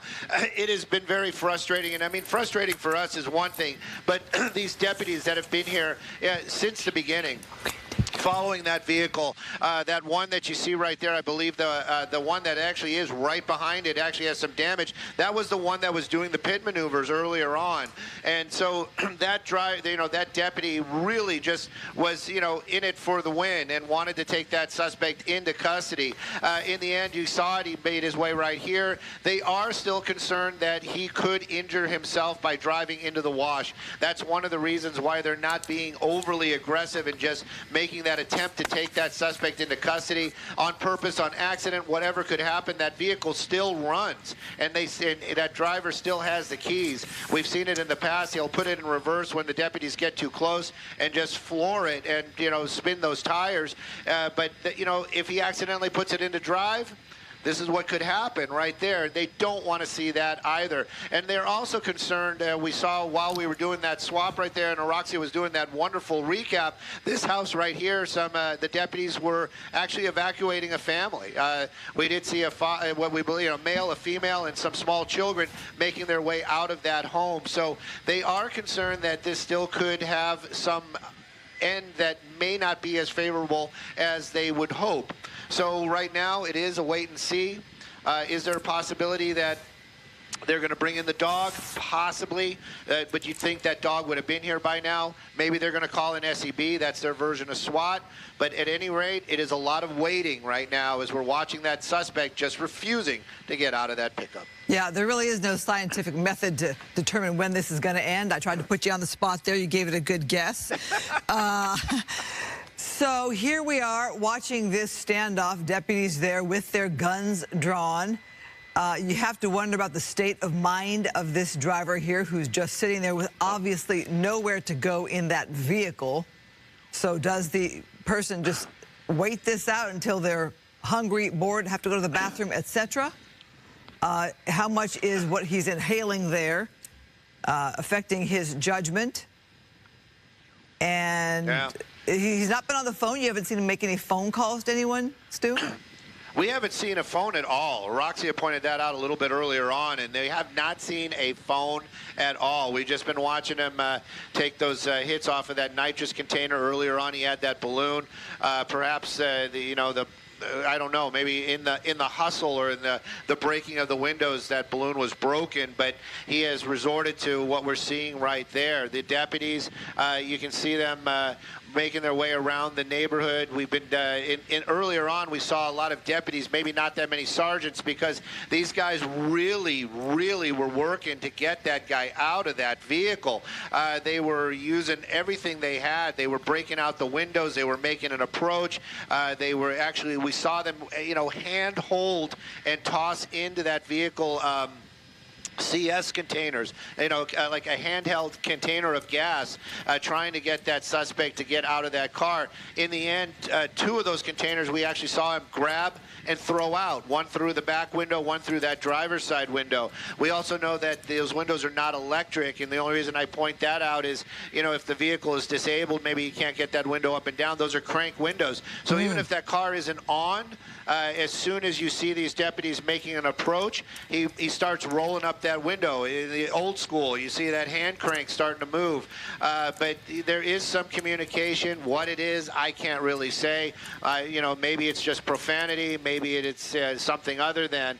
But in the end, everybody just hopes that this guy gets out of the car, brings this thing to an end. These deputies are down there. Clearly they have reached out to their supervisors. Hopefully there are some plans in the works. Maybe something bigger and better might come out here, and they can really deploy some CS gas or that irritant into that vehicle.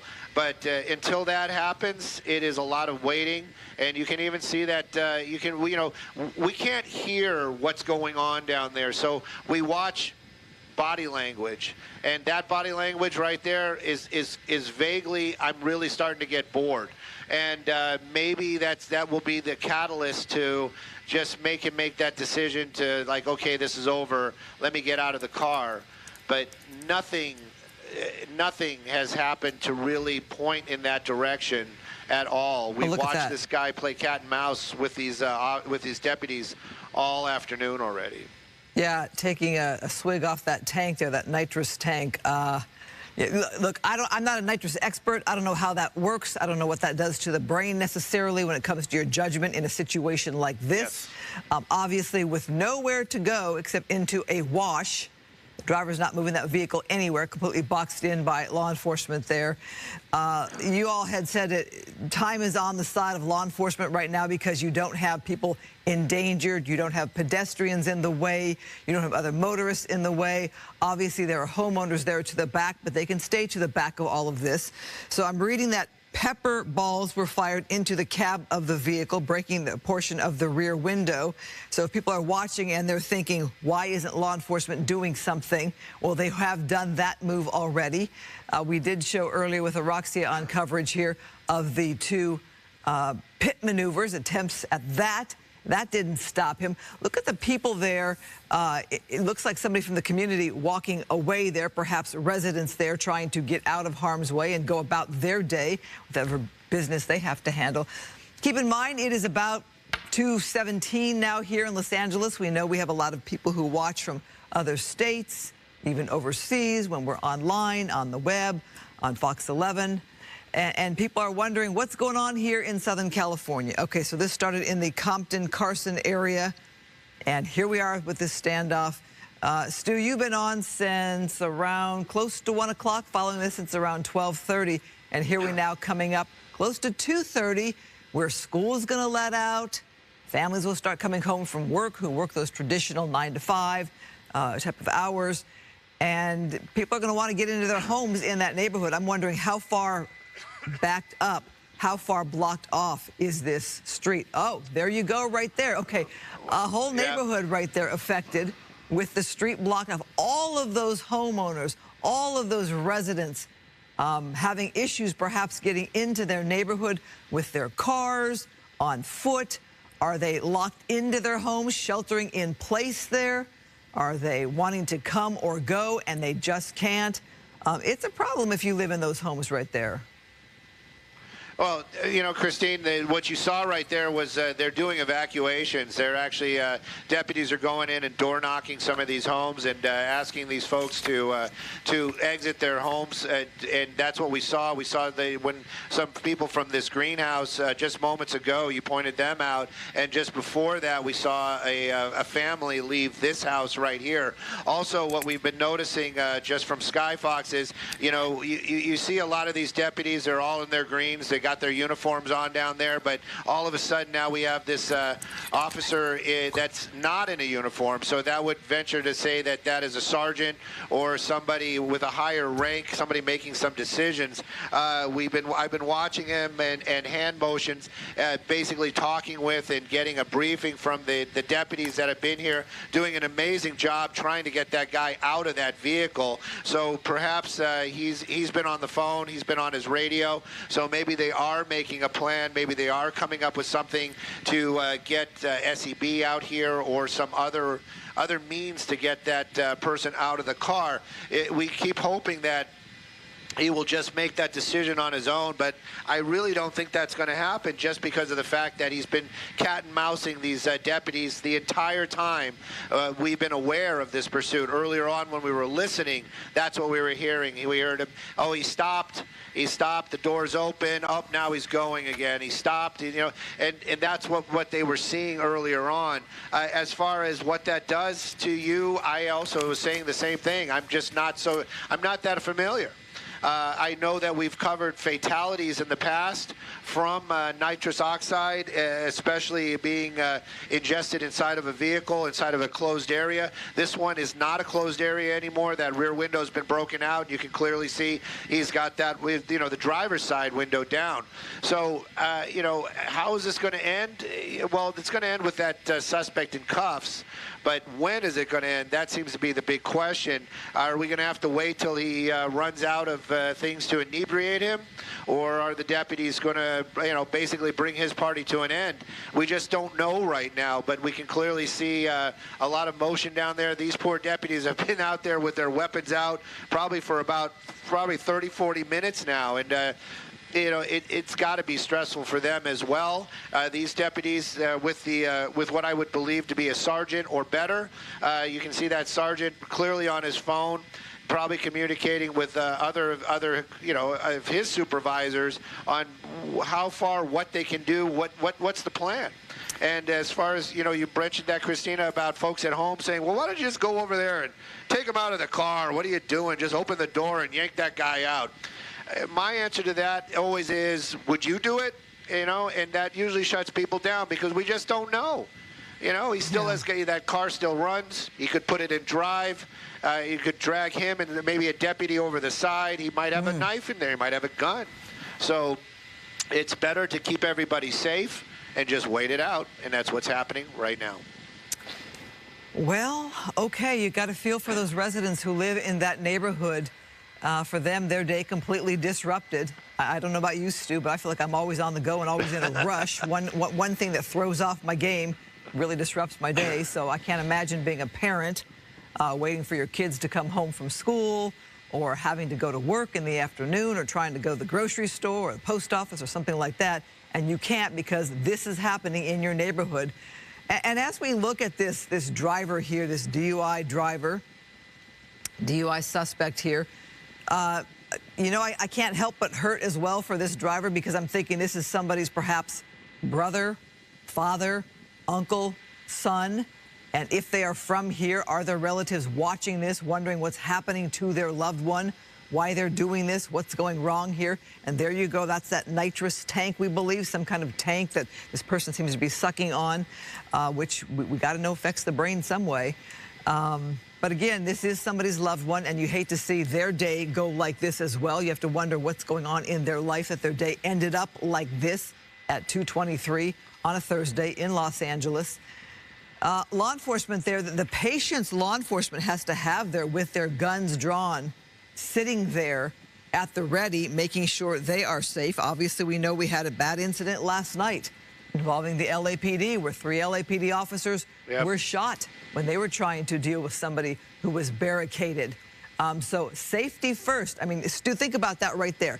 After what happened last night in Lincoln Heights with 3 officers shot, you have to keep in mind that it is safety first, and you don't know how the person's going to react. They were canine officers, so obviously police had already engaged that suspect, tried different maneuvers to bring that suspect into custody, and that's what happened with the canine officers from Metro and LAPD. Safety first here. Well, definitely, and we've been talking about that for most of the afternoon. It is all about safety. Those deputies, they work within these parameters, and that one of the biggest parameters is safety. Safety for the suspects' well-being, safety for officers, safety for the general public that may be around here. And Roxia pointed it out earlier on too. At least this vehicle is stopped. At least the general public, their safety is been satisfied. There's no way that he's going to be able to injure the random person, a civilian going to work or walking a dog right now, because that vehicle is kind of hemmed in at the end of Poplar out here in the Compton area. So that part has been taken care of. But now the deputies, like you said, their safety is in question, and it will be in question until that suspect is in cuffs, in custody.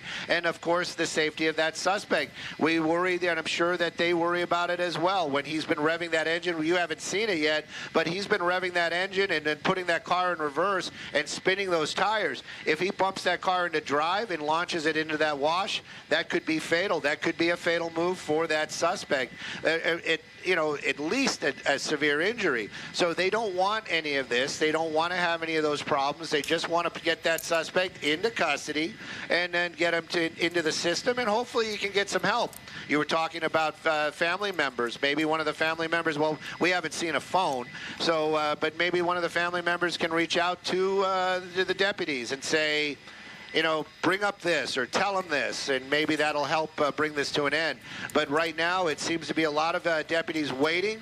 That suspect's just been in there biding his time, using his narcotics at a nonstop rate, which I also have to wonder about, like you said, what's that going to do to him? And then when they do take him into custody, I'm sure these deputies are thinking about that as well. They don't want to see him get into cuffs and have him get into a panic attack. So I am sure they're going to be calling the LA County Fire Department, or in this case, Compton Fire, and they'll bring AMR out here. That's the ambulance service, and they're going to help, be on the ready when they do take this suspect into custody. But you can see him starting to, earlier on, very agitated, very animated, moving around a lot. Now you can start to see that kind of slower movement, maybe a little bit more like, oh, geez, maybe he's starting to realize, even with his inebriation, that this is a situation where he's not going to be able to get out of. And maybe he's starting to reason this out, and he'll just open that door and go into custody. Reason. That's a good word to use in this. I don't know, there's been a whole lot of reason here in this whole situation. In just a bit, I don't want to call for it just yet, but in just a bit, we're going to show you video of earlier what's been going on. But again, we don't know this guy's mental health state, his state of mind, what he could be on substance-wise that affects your ability to reason. I got to think eventually you got to go to the bathroom. You're hungry. You think about your family. It's going to get colder and darker at night. Obviously, a beautiful sunny day here in SoCal. But eventually in the evening, it's going to get colder. We do know part of the back window has been shot out with those pepper balls. And as you were saying, that's a crank window that he's not put the window up. Perhaps it's hot in there as well, because the sun can beat down on you on a day like today and gets kind of warm in the vehicle. But again, he's not driving forward. He's not driving backward. That's not going to happen. I suppose he could take a run for it. But let's just get some perspective of what it's like to be a deputy there on the scene. Joining us now is former Assistant Sheriff with the LA County Sheriff's Department, James Hemmold. Jim, thanks for stepping up on probably a nice day for you. And we appreciate you helping us fill the time here with this coverage and trying to bring viewers a little insight. What's it like to be a deputy there on the ground? Yes, of course, because it is very important. When you're talking about police pursuits, obviously we have the general public that we're concerned about. So always, for all of law enforcement, the priority is public safety, meaning we have to make sure that the driver and suspect does not pose a danger to the public, whether it be pedestrians or other drivers. And so we now successfully have him, it appears, cordoned off and secured from harming other people. Now, I think the priority would be to certainly look for a peaceful resolution to prevent harm to this individual who's obviously troubled. Well, Jim, yeah, that's a good word for it. A difficult day, obviously, for this person and their family members. As we watch the deputies there with their guns drawn for such a long period of time, what goes through your mind as you are there trying to make sure your fellow officers are safe? You are the ones there with the eyes on this suspect. You are the ones with the guns drawn. Now, I guess you can see our video right now. Looks like somebody in an SEB uniform, your equivalent of SWAT. Perhaps you can give some perspective on this officer we were seeing. Yeah, so initially, as you mentioned, the patrolmen and women on the scene are first ensuring that if, unfortunately, the individual comes out with an immediate deadly threat, that they can resolve that so there's no harm to the public or deputies on the scene. Meanwhile, there's a lot of going on behind the scenes, as Stu had mentioned, where you want to ensure that you have evacuations, you have local school children are diverted away from the area so that they don't present another problem for the deputies on the scene, meaning another problem where they would be in harm's way. All the while, you're also bringing tactical equipment, and that would be our Special Enforcement Bureau, centered on essentially keeping the person at bay and then trying to de-escalate utilizing different forms of equipment, whether it's stun bags, a canine, OC spray, but of course just de-escalation tactics, trying to talk the individual down from doing anything desperate. He does seem to be in a desperate position in the sense of fleeing from law enforcement when it's evident that he's not going to get away. You know, Jim, I see that one deputy vehicle backing up. I don't know if that person is changing shifts or moving out of the way for something like the Bearcat type vehicle, which can be quite intimidating. Often that is used to block someone in or to make sure they're not going anywhere. We've seen them get blocked in from both sides. You talk about the de-escalation tactics. When somebody's on perhaps a substance, we see him inhaling something, looks like a blue nitrous tank or perhaps something else. I don't know the substances well enough to know. That's got to affect your ability to reason with them if they're on something. Great point. So the armored rescue vehicle, also known as ARVs, will provide that level of protection for deputies to get closer to perhaps convince him to de-escalate the situation while also keeping that vehicle from leaving again, because those vehicles can be used as weapons themselves. And so those kinds of considerations are being made right now, I'm sure.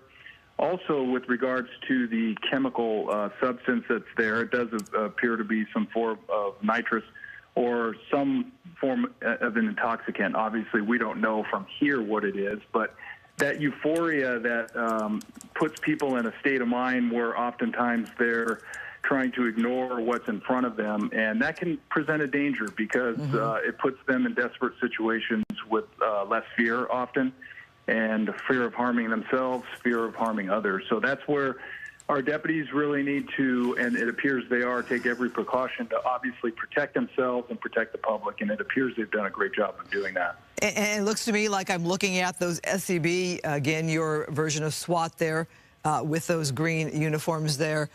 You know, given what happened with LAPD last night, where you had 3 officers shot, luckily they're all going to be okay and that they were not life-threatening injuries. Again, they were canine officers, meaning other officers had worked already on that matter to try to diffuse that situation. And you have that happen. So obviously that's fresh in the mind of everybody in law enforcement. I know you have your roll call meetings, you discuss what's been happening. And safety first, when you think of something like that in a whole different way, it's like we really don't know what people are going to do or be like. That's a good point, because oftentimes our first priority, or law enforcement's first priority, is the public safety and obviously protecting the deputies and police officers on scene. As you saw with the LAPD situation, oftentimes the vulnerability comes by actually creating that safety layer for other individuals, including the suspect. I mean, certainly we could take a further approach or be more distant, which would move law enforcement from harm's way, but then it puts the public in more jeopardy, because the person could flee with a weapon, flee with the vehicle again. So oftentimes those types of shootings where we saw 3 LAPD officers, and our thoughts and prayers are with each of them, oftentimes that's because they're putting themselves in harm's way, ironically, to de-escalate a situation with a desperate suspect, as we saw last night, and also in this case as well. Yeah, our thoughts with them, indeed. Quick healing, we hope. Let's just talk about your credentials for a minute, because you have seen every scenario on the planet, I believe. Retired Chief of Sheriff's Special Operations. You currently work as a senior advisor for the United States Department of Justice. You've trained people overseas as well. How have you seen the tactics change over the eras, and the way you're seeing things being handled right now today? Well, there's such an emphasis on de-escalation and a safe resolve, which often includes the suspect themselves. And Los Angeles has really been on the front line of that, I think, with a lot of pressure from excellent leaders in our community to try to take and really have the best of our tactics be utilized by our frontline officers at all times, to have consistent excellence when we serve the community is the goal. And so sometimes we see situations where that's not used, and I think we're striving to constantly do that. But that being said, what I've learned with my new role with the United States Department of Justice, training foreign law enforcement agencies, is how far ahead, in fact, Los Angeles, whether it's LAPD, Los Angeles County Sheriffs, and of course all of the agencies within LA County, we do have tactics that rely or that focus on de-escalation, public safety, and trying to reduce the harm that's done, certainly to the public, the responding officers, and even the suspects. But oftentimes, desperate suspects put law enforcement in a situation where there are no other options. So what you see right now in this incident is you see the Sheriff's Department working to bring in resources while they can to try to de-escalate and calm this situation without injury. And oftentimes the suspect prevents that from occurring if they were to act in a manner that forces a more deadly confrontation. When you say bring in resources when they can, I'm thinking it's 2:30 now. You know, eventually it's going to get dark out, which makes it all that much more difficult for police and law enforcement to see what's happening there. Mental health might play into this as well. Obviously, this person is having a very difficult day. We're talking about possible substances. Do you have negotiators there on the scene trying to talk with this person? We haven't seen the person use a cell phone, not like they're in communication with, say, family or loved ones. They've just been sitting there smoking and taking whiffs, it looks like, off a tank. Yes, and crisis negotiators are certainly being summoned to the scene. I'm certain of that. And in the meantime, I'm sure deputies on the scene are attempting to calm the person down and de-escalate. We do have to take precautions and make sure that if he does something unexpected or desperate, certainly reaching down like he's doing now, we don't know what he's reaching for. That's what's going through the deputy's mind right now.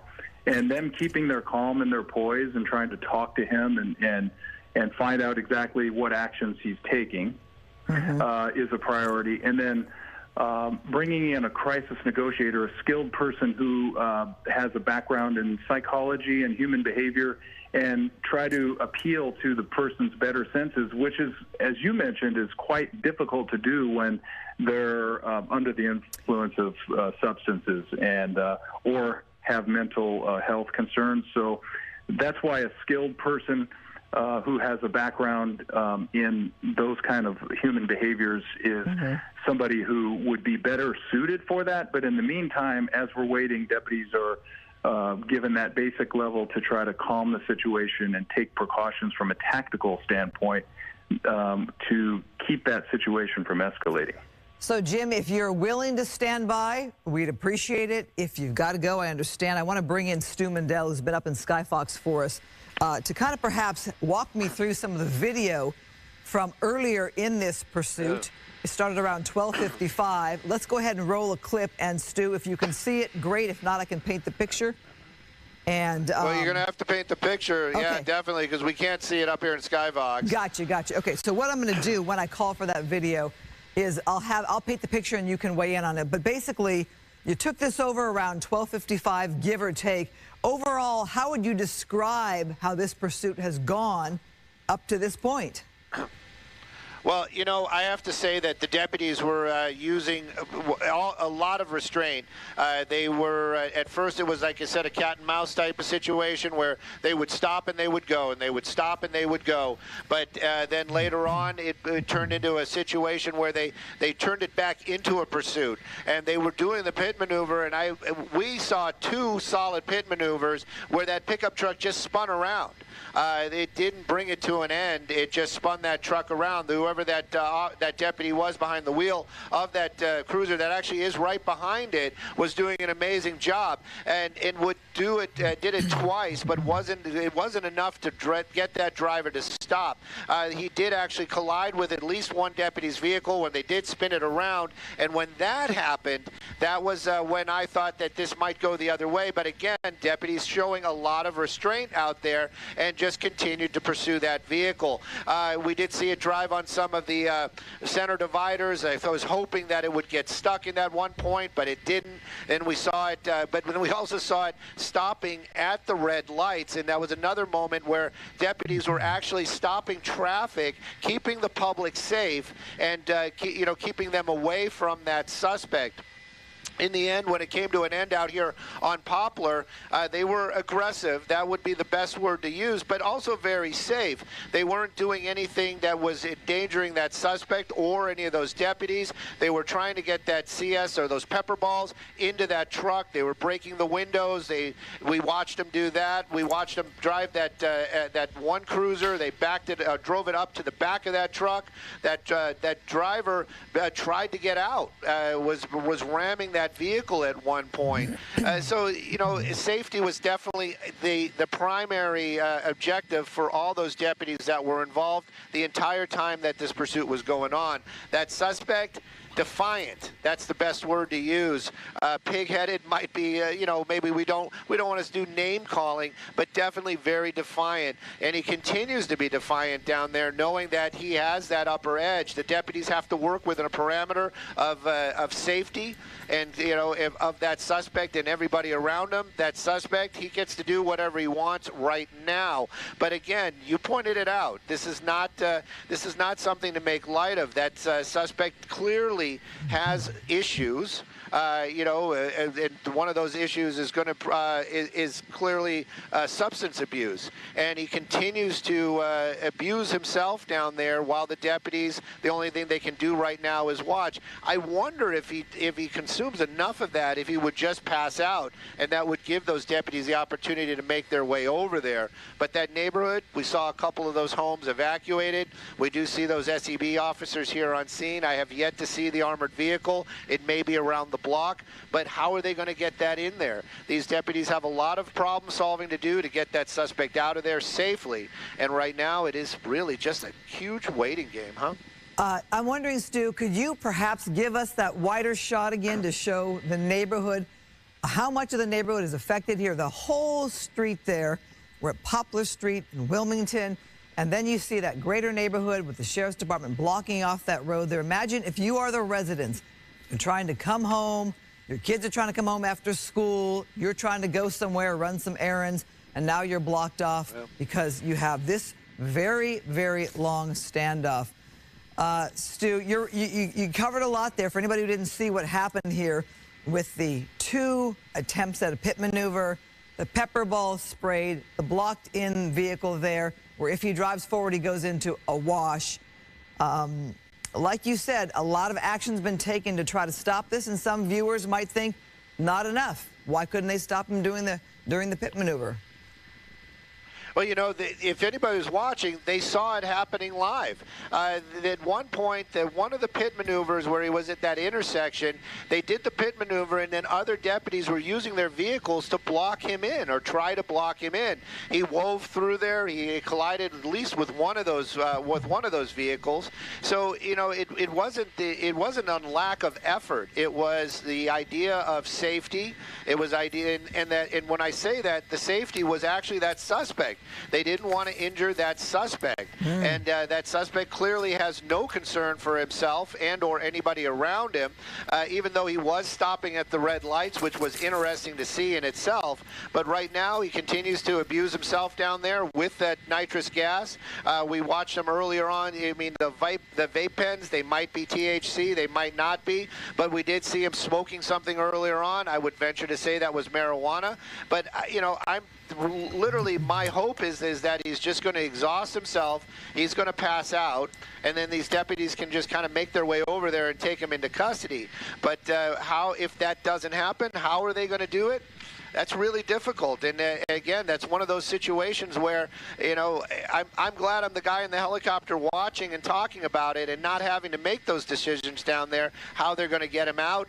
I've talked to people in the past where they've said, well, why don't the deputies just walk up over there and open the door and yank that guy out? Well, would you do it? That's my simple question. You know, you just don't know. You don't know what that guy's got in the car or the truck, and you also don't know how desperate he is. Well, he might grab you and drive into the wash, you know? We have seen them do maneuvers like that where they just go in and drag somebody out. You're right. That's a good point, that he could floor it over the edge there, and deputies could get hurt, taken with him. Might he just pass out? I don't know what he's taking or breathing. I don't know how that works. Do you just pass out with what he's taking? Maybe you just are calmly sitting there. Maybe you can sit there for hours calmly. I don't know. I want to bring back in our guest, retired Chief of Sheriff's Special Operations from the Sheriff's Department. You know this job very well, James Hemmold. As you saw those moves, and if we want to re-rack that tape again and show that attempt at a pit maneuver once or twice, we can have you weigh in on that, because some viewers might think, well, how come they couldn't stop this guy? Yes, for many years, actually, the Sheriff's Department had removed the pit maneuver as a tactic, and Stu knows. He's been on covering this for years, as you have. And but more recently, the previous sheriff authorized it. I actually submitted that as a policy. We were trying to actually get that reenacted for safety reasons, because oftentimes you would have a position of advantage where, in other words, you would have an opportunity away from people, away from schools, and you can actually do a pit maneuver. And what we saw here is perfect timing by the deputies. They did it in a manner where if the person lost control of the vehicle, it wouldn't likely result in an injury to other people. So those are the considerations that deputies must make when they enact that pit maneuver. And I'm glad to see that they took those precautions into account. Because if there was pedestrians walking around or other vulnerable drivers, then that would be a time. Is that going to give us more time? And yeah, I saw in one of the shots there were some pedestrians, some women on the sidewalk there. And then also, I know we're concerned, Jim, also about the suspect trying to carjack somebody. We've seen the attempt at that a number of times. Now, you know, Stu had made the point, might this guy just pass out? I don't know what calming substances he has taken that he is able to just sit there like that calmly. And I'm thinking with negotiators, Jim, do you perhaps try to talk to him about family, children, spouse, loved ones who care about this person coming home safely? Well, that's certainly a consideration, to have the crisis negotiators focus on whatever is driving his desperate behavior and trying to talk reason to this individual, but unfortunately, all too often what we see are individuals who are not making sense. And it can be from mental illness, as you mentioned earlier, or the intoxication, whatever that substance is. If, in fact, it is nitrous oxide or something to that effect, that provides a euphoric sort of feeling, which would really make a lot of this feel like a bad dream to this individual rather than reality. So even speaking to that is going to be a consideration that the crisis negotiators will have to introduce into their equation. Right. Yeah. So a rational discussion with someone like that might have no effect whatsoever. Well, we could be here, I guess, a long time looking now at the neighborhood there, Sky Fox giving us that wider shot. And now we're here on the closer look here. Jim, as we're watching this, Stu used the word restraint, deputies using restraint. Is that what you feel you're seeing here? And how long do we wait this out? It's going to be coming up soon on, you know, dinner hour for people. It's been, that would be all afternoon if we hit 5 o'clock. What I'm watching here is commendable restraint by our sheriff's deputies, and it should be a reminder to many people that we can always strive to do better, and I believe the sheriff's department is in that category, even when mistakes are made. But it should serve as a reminder that reverence for human life is at the top of the priority, and it's evidenced by what we're watching here, because certainly if we were not acting as a professional organization, or if the sheriff's department was not, there are other measures that could be taken to end the situation. And sometimes, unfortunately, the suspect drives that through more desperate actions. But what we're seeing here are precautions being taken, resources being brought in, proper timing being taken into account as far as the pit maneuver and other actions. What you're seeing there is Air 5, and that will transport some of our Special Enforcement Bureau to include paramedics, likely even a crisis negotiator to be on scene in a more rapid manner, and that's likely what's driving the Air 5 to be in a position to assist as well. Okay, we did see that helicopter there. We could also note that you brought up law enforcement always working to do better. We do know there are people and communities who have some painful thoughts about their encounters with law enforcement and the tactics of law enforcement, and that is something that, you know, plays out in certain scenarios that are very difficult to watch on TV, very difficult to watch in person, very difficult to have been your loved one's encounter. You see there some more activity there happening there on the scene. I have to wonder if they're going to try to make some kind of move at some point. You mentioned the air support, the helicopter. What role is the air support in this? Well, air support provides more intelligence, essentially, to the deputies on the ground. Are there other people in harm's way? Are there other avenues of escape? If you're talking about Air 5, which there was a quick picture of, then that's more bringing resources in, whether it's a SWAT team or being prepared with paramedics should something untold happen.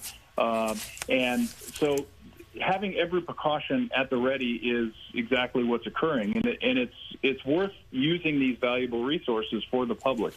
I have many family and friends in Compton, what I call adopted family there, that of many people having served from the opening of Compton Sheriff Station in 2000 and working at the Compton Salvation Army and things of that nature. And so the Sheriff's Department is very close with the community there in the Compton and surrounding area. And so I really feel the respect is being given right now, and you're seeing that with every resource being brought in to ensure that there's no harm to the Compton or residents of that general area that they're in, to ensure that there's a peaceful resolve. So right now it appears to be isolated to this individual. They've taken precautions to make sure that he could not escape and, again, present a dangerous situation through the pursuit operations. And now it's a matter of trying to resolve in a safe manner for this individual, even though he's shown disregard for safety of others. Well, I can't help but think of all the expense going into this standoff when it comes to our tax dollars, all the law enforcement that was part of this pursuit, all the law enforcement that is there at this standoff. We saw the helicopter there, comes to air support, SEB/version of SWAT, and then the management that is, also thinking about this from your management positions that are perhaps not there on the scene. It's a cost that we live with as human beings, as citizens of Southern California, that when we have encounters like this, law enforcement, we trust to do their job, even though it's going to be a costly, perhaps, afternoon for us as taxpayers. You bring up a great point, because utilizing them in this manner, I don't think anyone would have any concern with, because we care about the community that we're in right now. And it emboldens even more the level of trust that we have to uphold with the community by not violating certain trusts during all police incidents. And this is an example of an incident where I think the Sheriff's Department is certainly honoring that trust that the community provides, and public trust is so important in ensuring that the community continues to follow and work with law enforcement when needed, and certainly in this situation it's needed. Well, we appreciate your compassion and your concern and your care, and I know there are a lot of people who are, working in law enforcement with the thought of being progressive in policing. There are people in the community and activists who have their own version of what they want from law enforcement, and some don't want law enforcement at all.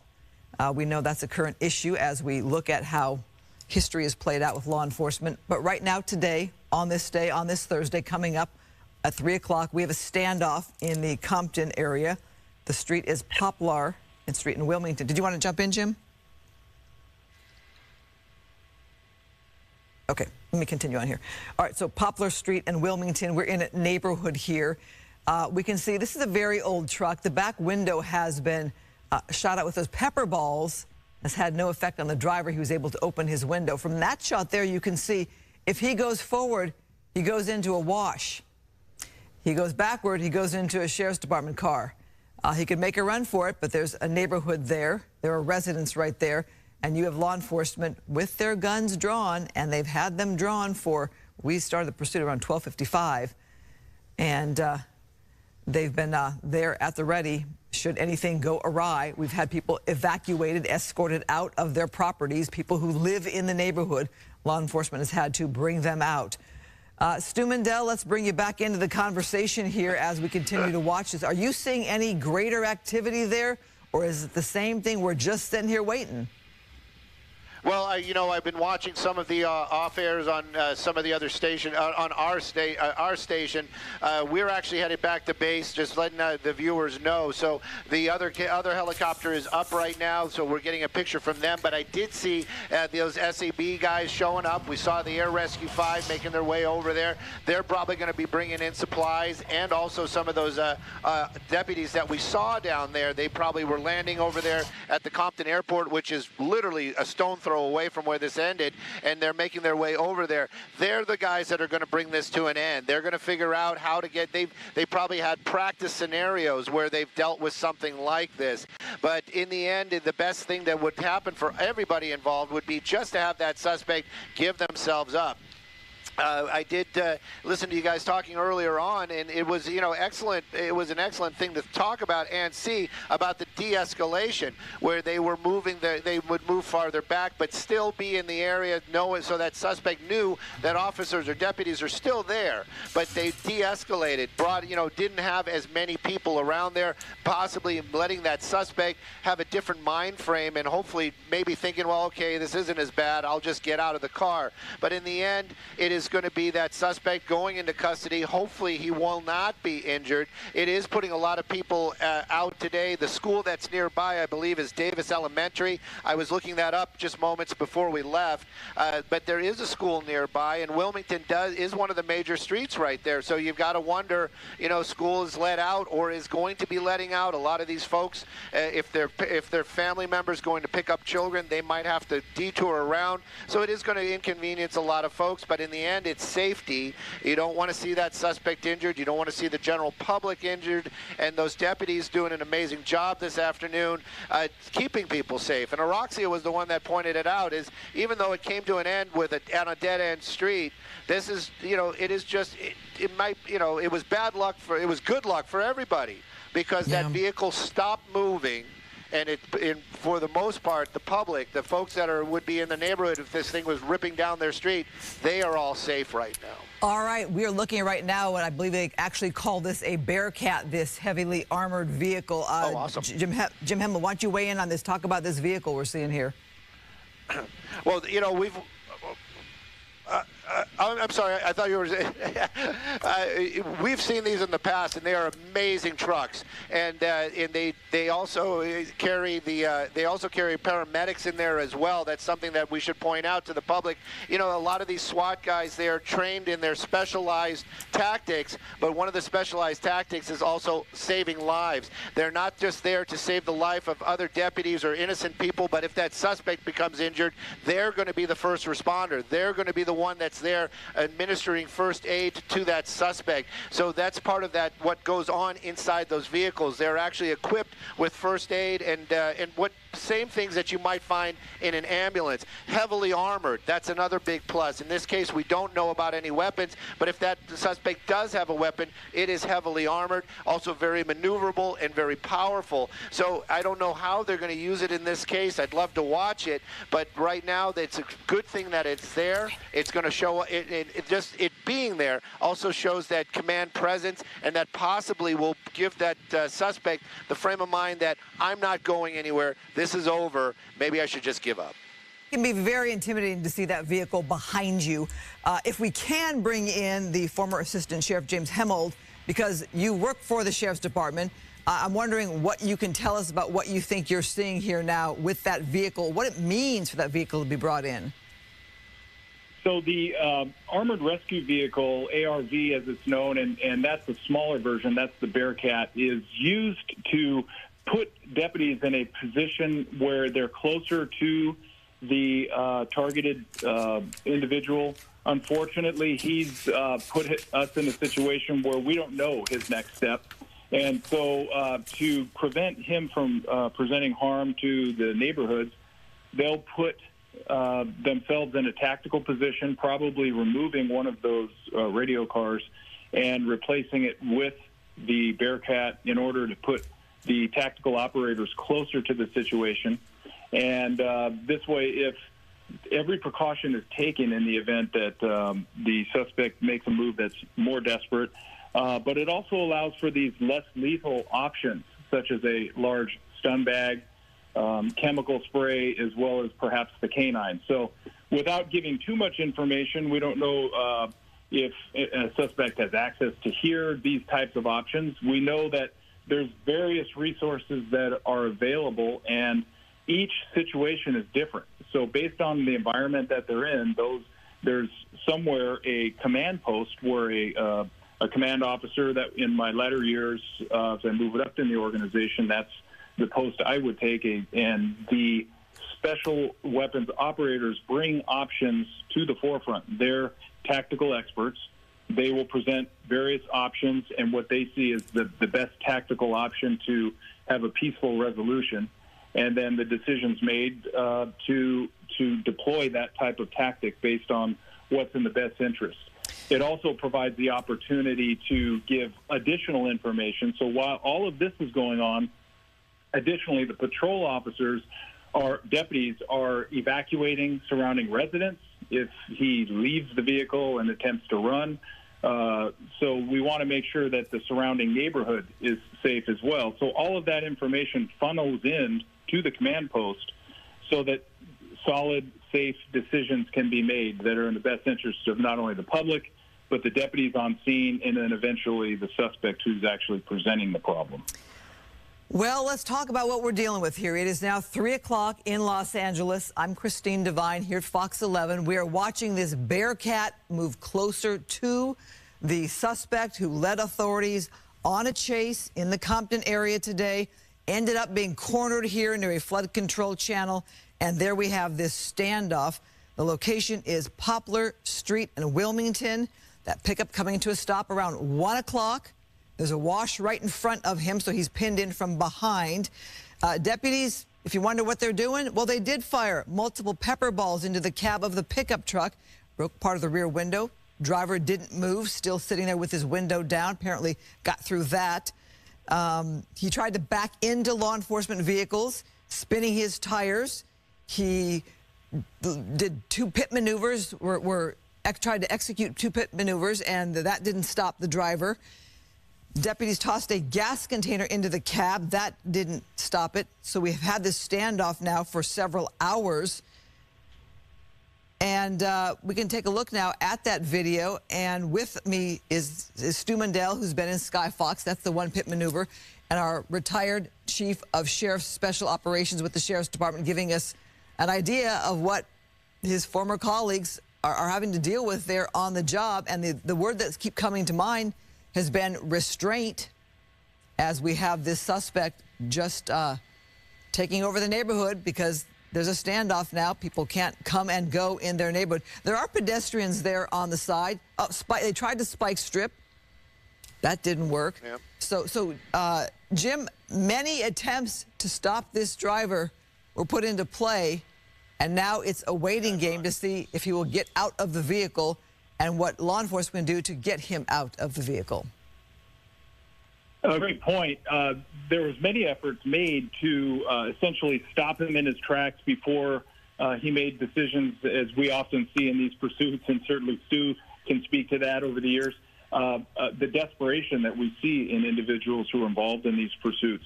And the pit maneuver was utilized. I was very impressed with the fact that they took precautions and timed the execution of that pit maneuver when there was no danger to the public. Oftentimes, your emotions when you're traveling at a high speed or you have a suspect who is presenting a dangerous situation to the public, the emotions can get carried away. And I have not seen evidence of this. In fact, I've seen commendable restraint and calm professional poise in that they're waiting and timing the execution of some of these tactics when it's appropriate.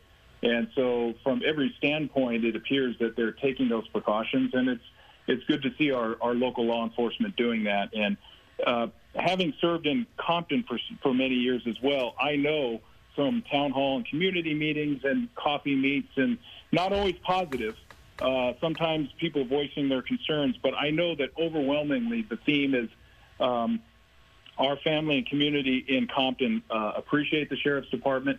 They just want to see the consistent professionalism, and I think you're seeing evidence of that right here. And so working to constantly do better and working to demonstrate that professionalism that's centered on reverence for human life and ensuring that the safety, the public is safe, and then certainly the deputies on scene, and then also the suspect at hand. So dealing with his emotional status. The crisis negotiators will, I'm sure, be brought in soon, as well as these less lethal options that will be available once the Bearcat is closer to this vehicle. Well, we've seen so many incidents where the driver has been really putting people in danger. Right now, we're not seeing that. There are no pedestrians of concern. There are no other vehicles. Law enforcement seems to be in a safe manner. He's not been threatening. The most bizarre thing is that he's been inhaling from a balloon and some kind of blue tank, which we might think is nitrous. Don't know, but we keep seeing him hold that tank. He's not been using a phone at all. There you go, right there, playing with that tank again. Smoking as well, it seems. Sometimes we have family members try to come to a scene or residents come out. We haven't seen that, Jim, except for people trying to leave their home to get out of the neighborhood, and they've been escorted out. So law enforcement also has done a good job of blocking off the street and really containing the area. Yeah, very good point, because oftentimes you can have pedestrians who might mean well. Let's say they know the individual, and they'll try to start speaking to them. And certainly if it's a family member, the emotions are running high. oftentimes family can be helpful in bringing them, but we want to assist them so that they can channel their emotions in a positive way. What we have seen when family take independent action and don't coordinate with law enforcement is they can actually escalate the situation because they get frustrated at the lack of responsiveness by the person who's troubled, whether it's mentally or under the influence of an intoxicant. And what often happens is they can drive that behavior higher. So when we interact with family to try to resolve the situation, it's best to do it in a coordinated manner with professionals, crisis negotiators. And so you bring up a good point about onlookers, pedestrians, and quite frankly, most of the time, people are concerned and want to assist. And so a lot of what's going on is the deputies on the ground hopefully taking the time to explain what's going on. You know, it's very frustrating. You have a lot of hardworking people in Compton coming home, just want to come home, attend to their family, get their children home, get to dinner, things of that nature. It can be frustrating. That's real life. Now being held from your own neighborhood, from your own home. Well, so that's frustrating too. And so it's important for law enforcement to take the time in respect to explain that situation. And oftentimes people can be frustrated at us for being the bearer of bad news that, hey, you can't get into your home right now. We need to escort you out. Well, who amongst us hasn't been frustrated by some kind of delay in our own neighborhood or in our path to wherever we're going, work, whatever, because of whatever the delay is, it alters your schedule and alters your day. But you can see law enforcement there across from that wash, across the street there, making sure residents there are safe and staying away and reminding them that there is police activity going on. Even a block over, you see law enforcement. But I can't imagine being the homeowners who live right there, who now are not able to perhaps come home, enjoy their afternoon with their family, kids coming home from school. And if you live in that area, obviously, you'd want to keep your doors locked in case a suspect ever were to make a run for it. Obviously, there's been no sign of movement, though, of him even opening the door, acknowledging law enforcement. He's just been sitting there for a good 2 hours now. Jim, stand by. I wanted to bring in Rick Dickert, who has been in Skyfox for many, many years, covering many, many events, scenes like this. Rick Dickert, as you are coming into our coverage here, what is your take on what you're seeing here? Essentially, you could see that pickup truck ran into that dead end. That's Compton Creek there. It's just to the west of Wilmington Avenue, and we are on West Poplar Street. What we're concerned with just a block away is General Benjamin Davis Jr. Middle School, and Stu alluded to this, that school is likely letting out at this time, and we're trying to ascertain if that school is on lockdown, if parents can come and pick up their children, because as we widen out in Skyfox, you'll be able to see that middle school is just a stone's throw from where this standoff is occurring. You can see the Bearcat there making some movement. And when we talk about SEB, what the acronym for that is, it's the Special Enforcement Bureau of the Los Angeles County Sheriff's Department, and they handle high-risk tactical operations involving things like barricades, like this one, hostage situations, or high-risk warrant situations.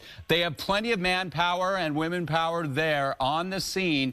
They have this gentleman surrounded, and they're just going to wait this out. This is a very erratic individual that's under the influence, but yes, protecting the residents of this Compton neighborhood is paramount to these deputies, and they are trying to get everybody out of harm's way. We saw a similar situation last night in which an individual was barricaded after firing on 3 LAPD canine officers. You can see they've got the yellow tape up there. They're surrounding the area, that perimeter, that line. You see the street sign there saying Poplar Street. That was Poplar Street and Wilmington Avenue, which Wilmington is a major north-south thoroughfare which borders General Benjamin Davis Jr. Middle School. Again, trying to get information there, but that Bearcat there is making a move, getting closer to where that sheriff's patrol car is, that SUV. This individual clearly under the influence. We could see him using there in that pickup truck. He's the only one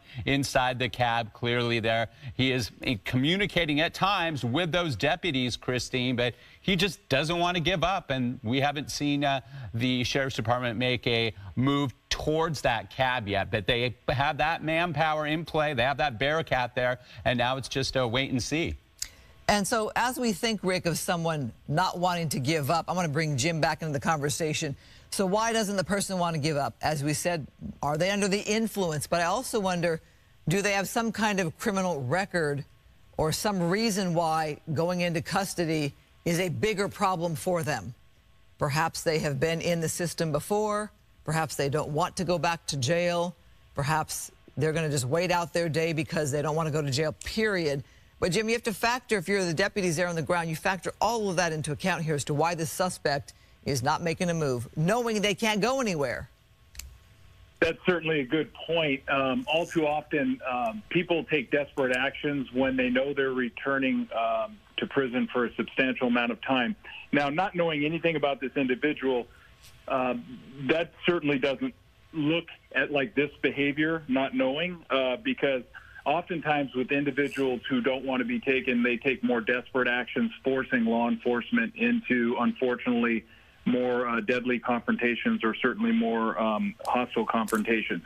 But that being said, finding as much information as we can to de-escalate the situation, speak to the trouble maybe that he's experiencing right now, whether it's within the family or, like you mentioned, criminal troubles that he believes he has pending. Or it could be a mental health situation or even being intoxicated.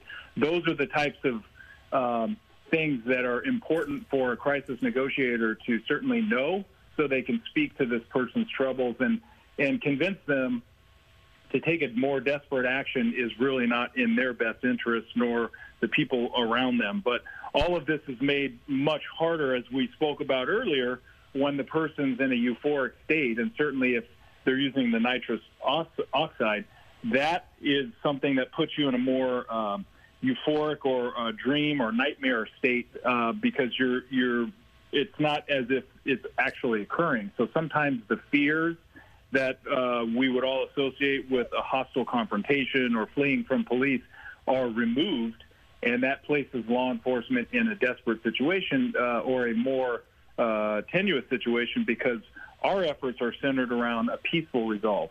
So we're trying to deal with the unknown factor, all centered on ensuring that the public's safe, the deputies on scene are safe, and then, of course, the suspect. And so all of those factors are taken into consideration. I like hearing your perspective that it doesn't seem to you like this is a person who perhaps has a record in the system trying to avoid going to jail again. We may or may not know that. But you're right. I think of some of the more desperate actions we have seen with people that are very frightening, very dangerous. This person is just sitting there. I guess my heart breaks because I know this is somebody's loved one. This is perhaps somebody's father or brother or uncle or son. And perhaps they are watching TV right now. Perhaps they are talking with law enforcement, giving them information or not giving information. But it always saddens me when I see somebody at their worst, having their worst day, knowing that they are somebody's loved one. Jim?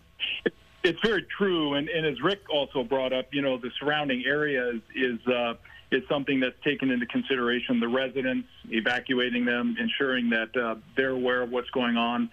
He made mention of the school in the surrounding area. So certainly I'm certain that Compton Sheriff's has taken precautions to ensure that if the person were to go to ground, that you have a deputy sheriff there to apprehend any threat that is presented. So taking every precaution is certainly a huge part of that. Regarding the suspect and his background, and of course we may not know, it certainly doesn't fit that type of profile, but the unknown factor, you never know. People respond in different ways, but as we saw with the murder of the Riverside deputy sheriff who just contacted somebody on a normal traffic stop, and the person was presuming and assuming that the deputy knew that he was going to go to prison, so he opened fire on this innocent deputy sheriff. And then, of course, last night with LAPD, you have more aggressive behaviors of a more desperate suspect. This person appears to be a troubled individual. We don't know what's driving that, and certainly finding that out will be a goal of crisis negotiators and the deputies on the scene for the sake of trying to have a peaceful resolve to this situation. But the deputies have really demonstrated professionalism in that they've knew when to push the action and block the individual from leaving, even though he cornered himself. Normally, distance is a good friend of law enforcement, but I think a good decision was made by the deputy to say, all right, at this point, we have to pin him in rather than have him continue the pursuit and turn around and endanger more public or deputies in the field. So I would say good decision-making appears to be at hand, and certainly professionalism and human reverence for human life is at the top, and it's very impressive. So as we see this really tremendous show of law enforcement here, we're seeing that second Bearcat. I'm thinking of the expense and the manpower. In your opinion, is this second armored vehicle needed in a situation like this? Well, not knowing exactly what they're dealing with or what the background is, I don't know if the person has a weapons history, is believed to have a weapon in the vehicle. I'm not really privy to that information, so it would be difficult to second-guess that. But I do know that using several ARVs for one tactical operation is quite common, and oftentimes it's to maybe prevent anyone from leaving or to bring in more resources in a safe manner. And oftentimes those resources could be a canine, a stun bag, a taser at closer range, things of that nature. Certainly a canine could be helpful if it goes on too long. You know, making that decision of when to, if this continues to stand still and not pose public danger as far as based on the actions of preventing the person from leaving, then making the decision as to when to move with the suspect is so dependent on how many variables that are there, many of which is the suspect armed? How long should we hold up the community from entering their home? I mean, they have a right to live peacefully in their home, and but reverence for human life will obviously guide a lot of those decision-making, and certainly in the short term, they'll wait this person out, as they should, to try to have a peaceful resolve and convince him to surrender peacefully. Well, as we're watching this show of law enforcement here, you know, Jim, I think I'm going to go back in time with you and I maybe 25 years ago, where I had a chance to partake in Simulation Village and some of the police training tactics. And I remember one scene where I had to be the officer and go to a certain call and pat someone down. Actually, it was a traffic stop. And I thought I did a great job. I thought I was in the clear, and the person had a weapon in their shoe. So we don't know the actions of people. I did another simulation with the Sheriff's Department in which a person had a weapon under the couch cushion. So when you think visibly everything looks clear and the person seems to be perhaps not a threat, we know there can be different behaviors with people who are in distress. This person's been sitting in his vehicle since the pursuit around 1 o'clock, sitting here, sucking on that tank there. So we're guessing perhaps not of right mind. But Jim, I just think of those different scenarios that you were present at them. We go way back many years, you and I, and just to have those different scenarios that you all are trained to encounter unpredictability. Yes, you bring up a good point. And first of all, to the point of you and the professionalism that showed to understand, because you guys have been constantly reporting these types of important activities that involve law enforcement in the community. So for you to get to know them firsthand speaks to the professionalism of yourself and the organization you work for. But furthermore, to the larger point of hiding weapons and things of that nature, that has to do with everything that goes into law enforcement. Every contact that we make is centered on, does the person possess a weapon that can hurt the public or myself? And that's with each contact. So all too often, where law enforcement can be perceived as going wrong is not just providing a calm, simple explanation of what activities we're doing, whether it's searching an individual or sometimes looking into a car with a flashlight when you approach a vehicle, things of that nature, taking the time to explain calmly what it is you're doing and why, and it's for the safety of the individual and also to make sure that you can have a safe interaction, whether it's a traffic stop or you're responding to a domestic violence call inside of somebody's house or something just as simple as a disturbance that we don't know the background. We just want to be aware that nobody is going to present a danger to that situation. And over 33 years in law enforcement, unfortunately, I've seen very close friends killed in the line of duty for the community. And oftentimes it's firearms that present that, and they're firearms that are concealed on other individuals or pursuit operations immediately after pursuit. They open fire or approaching a house or approaching a vehicle. So we see a common theme that are danger zones for law enforcement. And so I think you bring up a good point about it's so important for law enforcement to be aware. Are we approaching somebody with a weapon or not? And it's not only for the safety of the deputy and the public, but also that individual. And unfortunately, the unknown factor is what presents that danger to law enforcement, because we do not have the opportunity to know for certain whether that individual has a weapon. And so all of the intel that we can garner prior to approaching is certainly in the benefit of law enforcement. And sadly, a very real issue in more recent years, too, has been suicide by cop, where the person is pushing law enforcement to engage and ends up in deadly consequences. Rick Dick, I'm going to bring you in a second, but I want to roll video here for our viewers to see what we've been dealing with. Right here, this is one action taken by that driver who's been boxed in that standoff, that barricade situation there in his vehicle, where he just is hitting the gas there. And he's blocked in by that sheriff's vehicle. That shows you the erratic nature and behavior of this driver, reminding viewers he led people on a pursuit. He led law enforcement on this pursuit through the Compton area, in which there were attempts to spike strip.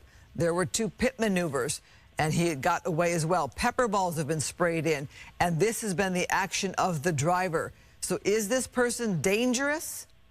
Hard to tell. Obviously erratic, obviously willing to put pedestrians and people on the street in danger if they're leading police and law enforcement on a pursuit. Rick, I say meteorologist Rick Dirkert, who's played double duty because you've been in Sky Fox so many times covering things like this. This right here goes to show you the erratic nature of this driver. Yeah, that's right. And the larger box there, that's earlier video. The smaller box is a live shot. And as we look live geographically, just if you're tuning in, this is in the community of Compton, and that is Poplar Street there, a dead end into Compton Creek. There's a bike path there as well, and a pedestrian bridge, and the sheriff's deputies have that area covered there. And Assistant Chief Hellman, retired Assistant Chief Hellman, touched on this, but this is really important as we look at this scene here, that there is nothing ordinary about any incident which these deputies deal with. Nothing ordinary or routine. I, in my years up in Sky Fox, covered so many tragic situations, and I recall the SWAT officer from the Pomona Police Department, Sean Diamond, who was serving a warrant, an early morning warrant, and he was shot and killed. There's been a handful of those situations that have occurred, and this individual clearly... Okay, you were just listening in there to our live coverage from our team at Fox 11 following this standoff with a suspected DUI driver. We've been watching this now for about 2 hours. We do have to take a quick break here and live now from Fox. I'm Lexi Petrovich. When we return, though, in just a few minutes, we'll bring you right back out live so you don't miss anything.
of sheriffs that are just formulating a plan at this point, and at some point they're going to go in. We'll see if they use any more gas canisters or if eventually they're just going to go forward and yank this person out. But the situation continues to drag on here in Compton.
Are covering this for you here on Live Now from Fox as well. This standoff now about 2 hours in. We've seen the whole course of it as this has all played out in real time, live, raw, and unfiltered from our multiple cameras that we have covering this incident. That white pickup truck that you're looking at there, you can see the suspect inside. He's really just been sitting there in the most recent amount of time that we've been watching this all unfold, as police have been pleading with him and trying to get him to come out of the vehicle. Really not much activity has happened in the last hour or so, but as our Skyfox camera is now moving away, we'll continue to follow this and bring you any updates. They're trying to reach some sort of resolution with the driver here, who has taken them really all around. They've deployed spike strips, that whole street where you've seen that car. Well, that is an area that has been blocked off for residents there as kids are getting out of school, families who need to get to their own street. That whole area is now blocked off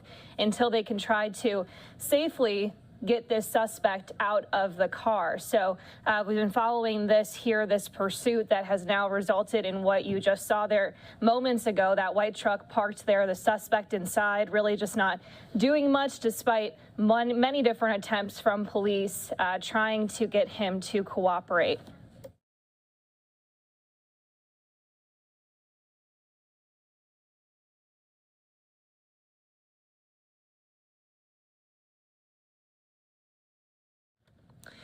Okay, so you can see here as we are back over the suspect's vehicle, again, it's that white pickup truck. This is in Compton. Many different law enforcement vehicles here blocking off this area. Really no place for the suspect to go. They have reached a dead end on this street. You can see some homes on that street.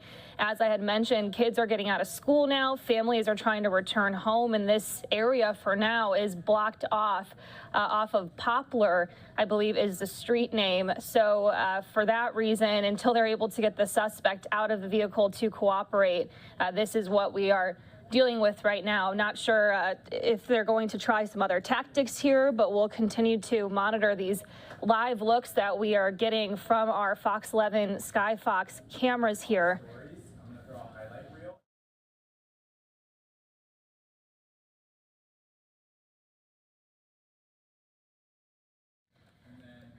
Again, this is a suspected DUI driver, and that is what initially started this pursuit.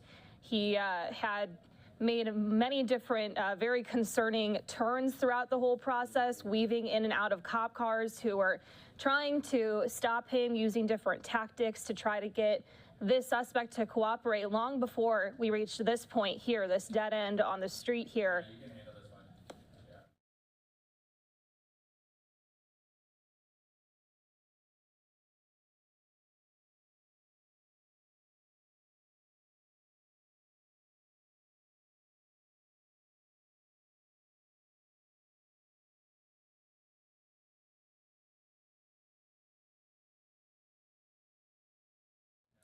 We're just going to stay over this shot here for a moment as we try to gather some additional details.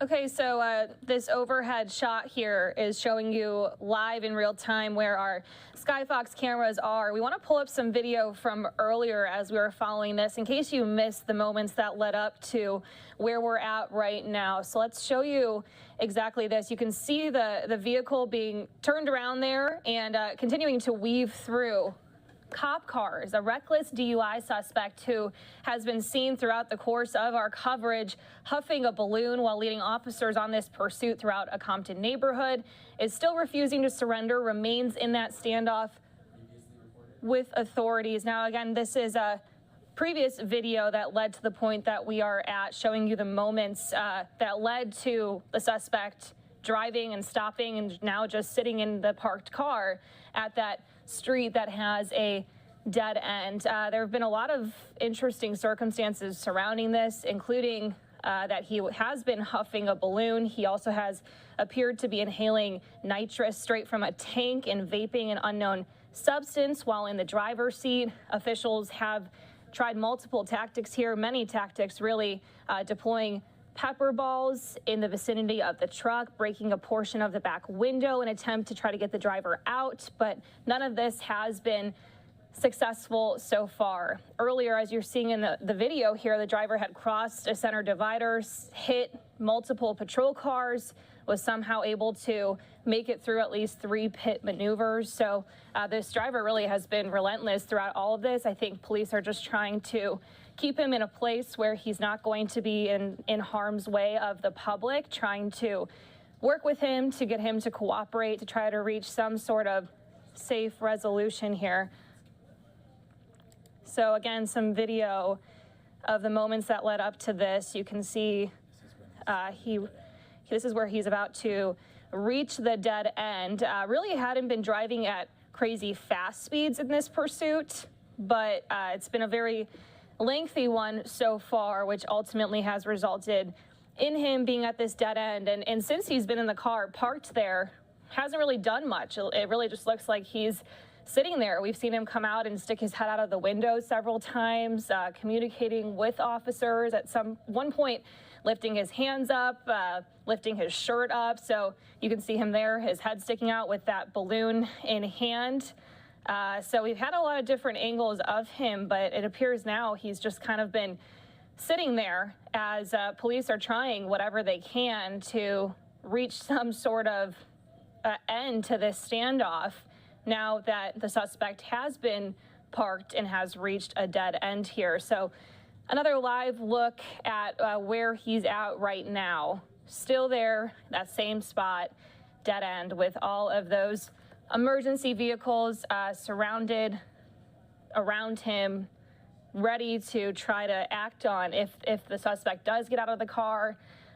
So we will continue to follow this. We'll get you a look at what's going on in a double box here as we continue to move on to some other top stories that we are following. Let's now switch gears and we'll get this pulled up for you to be able to watch it as well. But I do want to take you out to some other stories that we are following. That includes out of New Mexico, where there was a status hearing today for film armorer Hannah Gutierrez Reed. You remember from the Fatal Rust set. We'll get you that video from today in court as she did appear in court. Alec Baldwin, who's also charged in this, was expected to attend before a judge approved a waiver for his appearance virtually. So let's bring you that from court today, and we'll get this police chase also pulled up for you to be able to watch that while we continue to bring you these other top headlines. This is Alex Spiro. Can the court hear me okay? Yes, I'm wondering why there is an echo. Hold on, let me find out.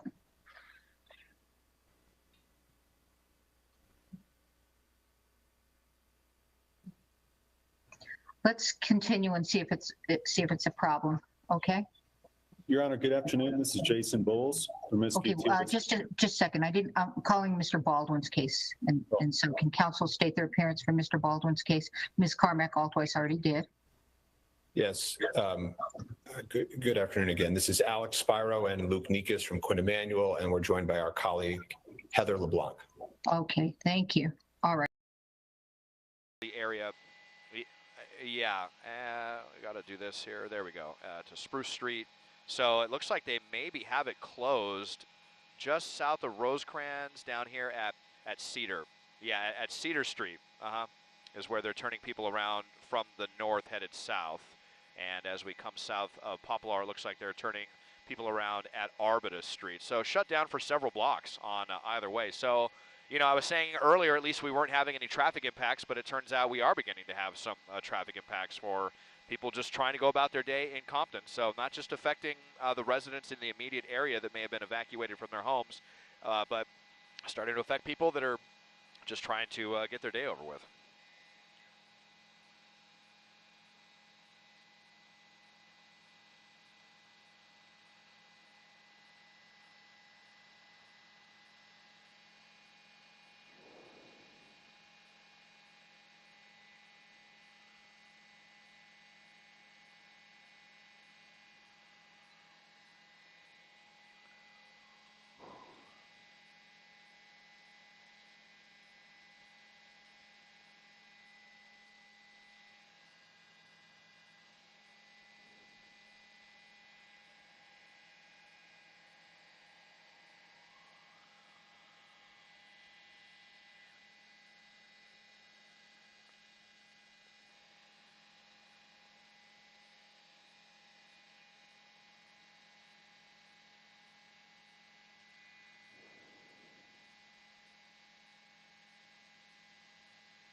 They are not, and I think they've just made the determination that they do not need that helicopter here right now. I mean, they have every other resource they could possibly want to handle this situation. I mean, so many deputies, 2 armored vehicles. They even flew the Super Puma to get here, and although we have not seen a drone on this, which is really kind of curious to me, because it seems like flying a drone in front of this suspect, might be able to garner enough information for them to make a determination that they can run up and get this person out of the vehicle. It's just always, law enforcement never seems to use the same strategy for, I mean, it can be totally variable. We've seen times where we thought something was going to turn into a long standoff, and then they end up rushing up immediately and yanking someone out of the vehicle. And then other times with, a similar situation, we see them take a totally different tack, and they hang back. They bring in tons of resources, and it turns into a very, very long, drawn-out process. There's times we see them bring drones to the scene, and times that we don't. I am wondering, how they're going to utilize these Bearcats if they're not going to move this patrol vehicle out of the way. It's just very unfortunate. Obviously, they weren't thinking about it at the time, but if this cruiser would have just been a little bit more to the left, they would have at least been able to squeeze this vehicle in. And one thing that we've seen them use before is this long pole that has a claw on it that they can attach a gas canister to. The official name for it is a bang pole. I know it sounds kind of silly, but that's what they can insert a gas canister in if they wanted to go with that route. Of course, they've already used that once and it didn't work. And it is worth considering Mike's theory that they're thinking of the possible volatility of the chemicals with the nitrous oxide, if that's why they don't want to use that technique to bring this to an end. But you do have to wonder at how long is this going to last? I mean, it's getting to the point where fuel is going to become a concern for us to continue to stay over this.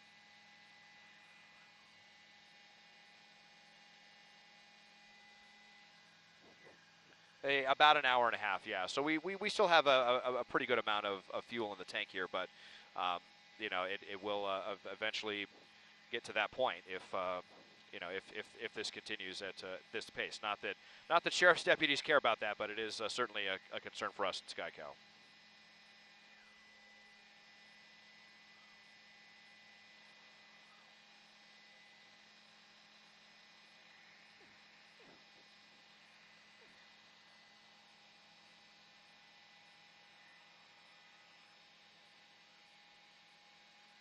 No, I don't. That's definitely a fair question. And a lot of times we would have at least a fire engine here or a paramedic on standby, and that is not the case with this one. So no. Yep. Go ahead.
Yeah.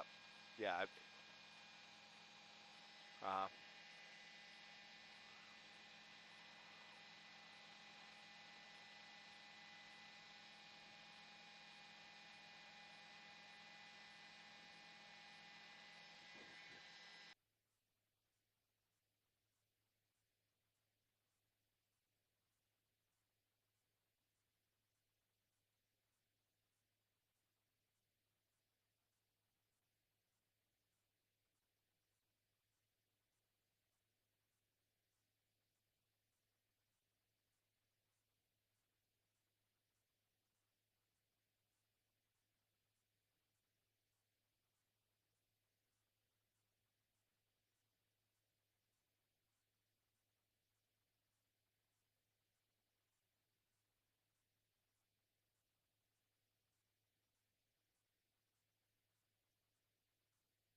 Right. Again, just playing guessing game. I just noticed that it was a change because those officers had been there for so long.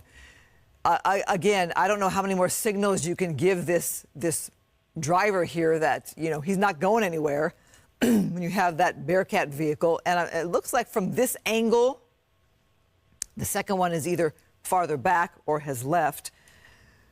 But that's kind of an intimidating shot there when you have that Bearcat. It certainly is, and it's a factor. You would think that individuals are convinced that they're not getting away from when they leave. I can't recall many pursuit operations, and I would be understating to say that I've been involved on the front line and as a watch commander and command hundreds, maybe even approaching thousands of pursuits. And there's very rare incident where the suspect gets away.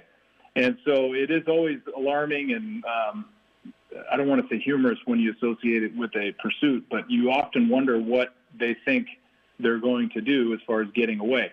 Then you have the individual who's now cordoned off and barricaded, and he has to come to the conclusion that there's no way I'm getting away. And so it makes you wonder as to what's going through his head as far as stalling time.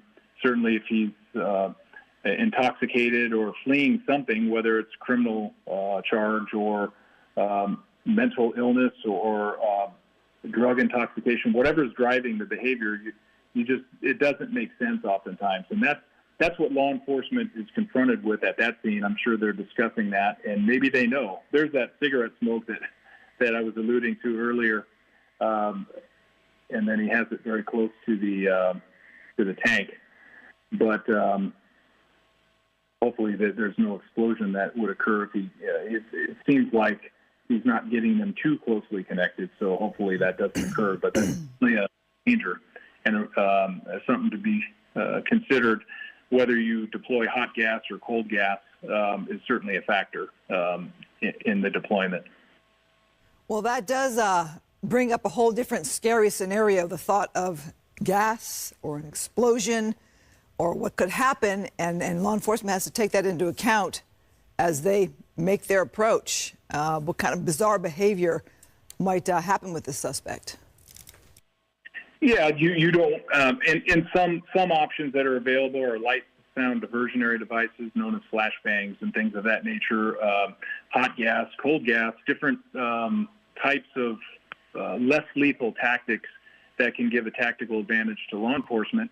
And but there's some environmental factors. One of them, which is a tank that's there. Whether they know that or not, I'm certain that if they have an airship, which they likely do, to relay that information and intelligence so that now they can use their tactics accordingly.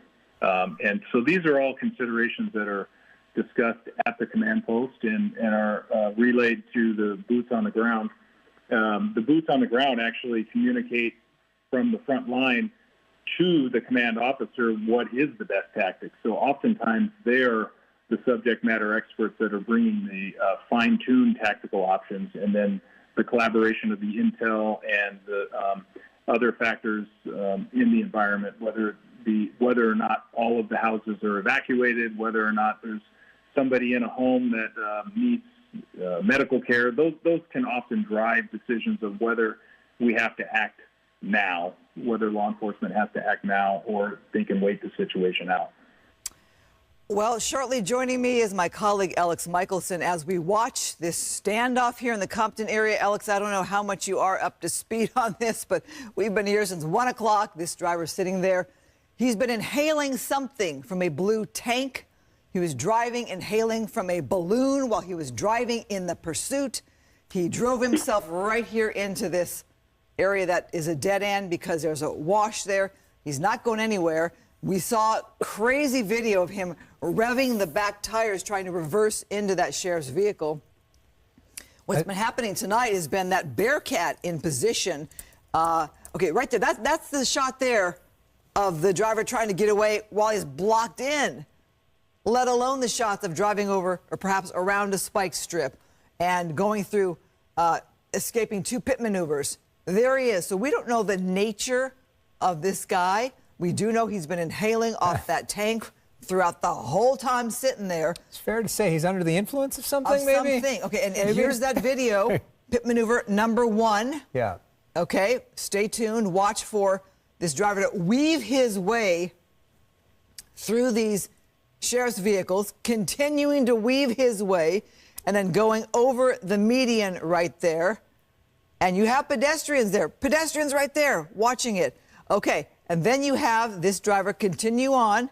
You'll now see him inhaling from that balloon in the pursuit and pit maneuver number 2. And watch again. He gets away yet again, driving over the median, like literally driving it with in the center of his vehicle, getting away from law enforcement. And then you will see this driver drive into this dead end. And this has been the rest of our afternoon, Alex. Well, clearly this person is not thinking rationally, because this is not the way somebody rationally would think. Clearly they are under the influence here, and they're essentially stuck. Hard to imagine what other options this person has at this point other than to keep driving and end up in a wash there, which, you know, could potentially kill them. So now we're all standing by and watching and waiting, of course, for the LASD and the other law enforcement agencies on this. They have all day. You know, they're not operating under the confines of a news schedule or people's attention span. They can wait this person out. Meanwhile, everybody else nearby is like, let's wrap this thing up already. And you see the sheriff's vehicles, the folks there that are gathered behind the Bearcat. And the question is, you know, are they going to take some sort of more aggressive maneuver to get him out? You see some of the folks there, they're so heavily armed, you know, they could move in and rip him out of the vehicle, which is something we've seen in the past.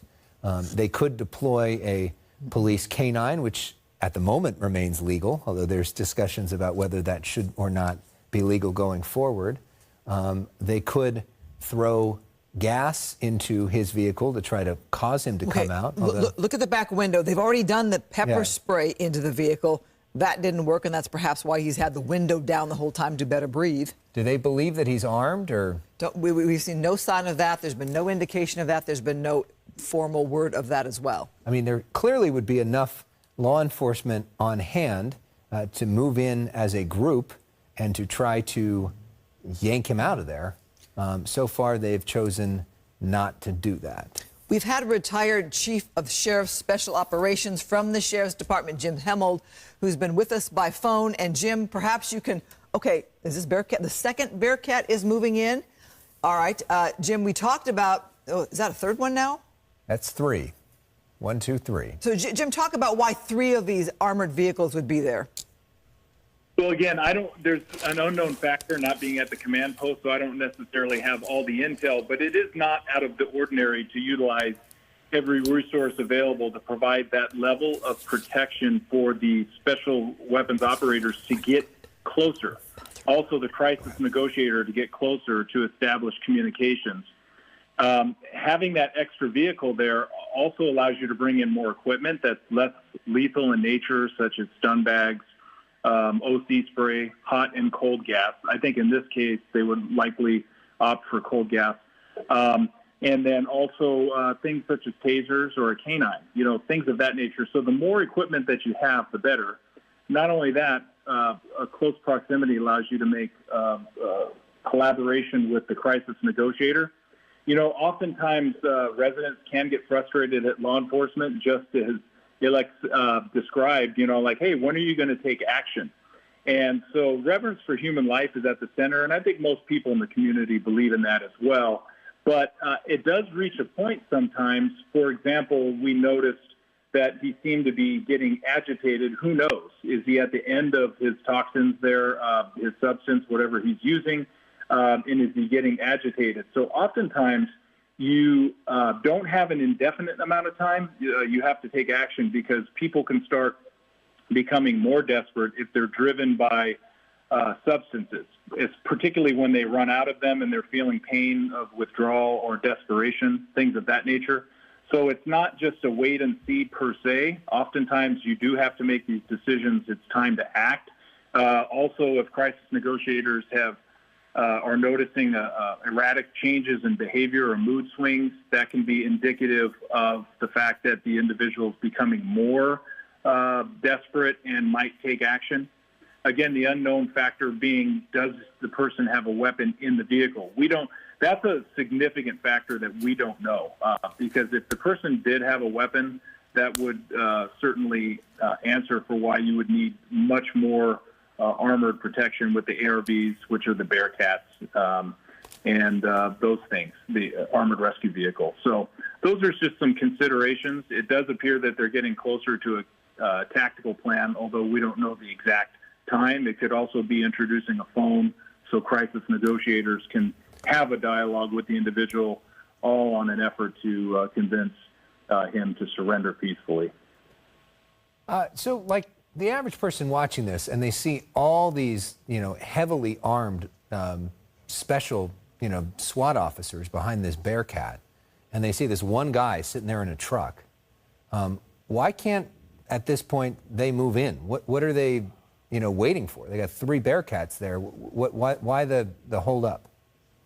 Right, understood, and I can understand that perspective. However, also take into consideration, and I've seen it occur also when we approach vehicles, law enforcement approach vehicles, if the vehicle revs up or the person then attempts to make a maneuver with the vehicle that presents a danger to the deputies, and they utilize deadly force or things of that nature, then the critique is, well, why did you have to approach? You had time on your side. There was no danger to anybody.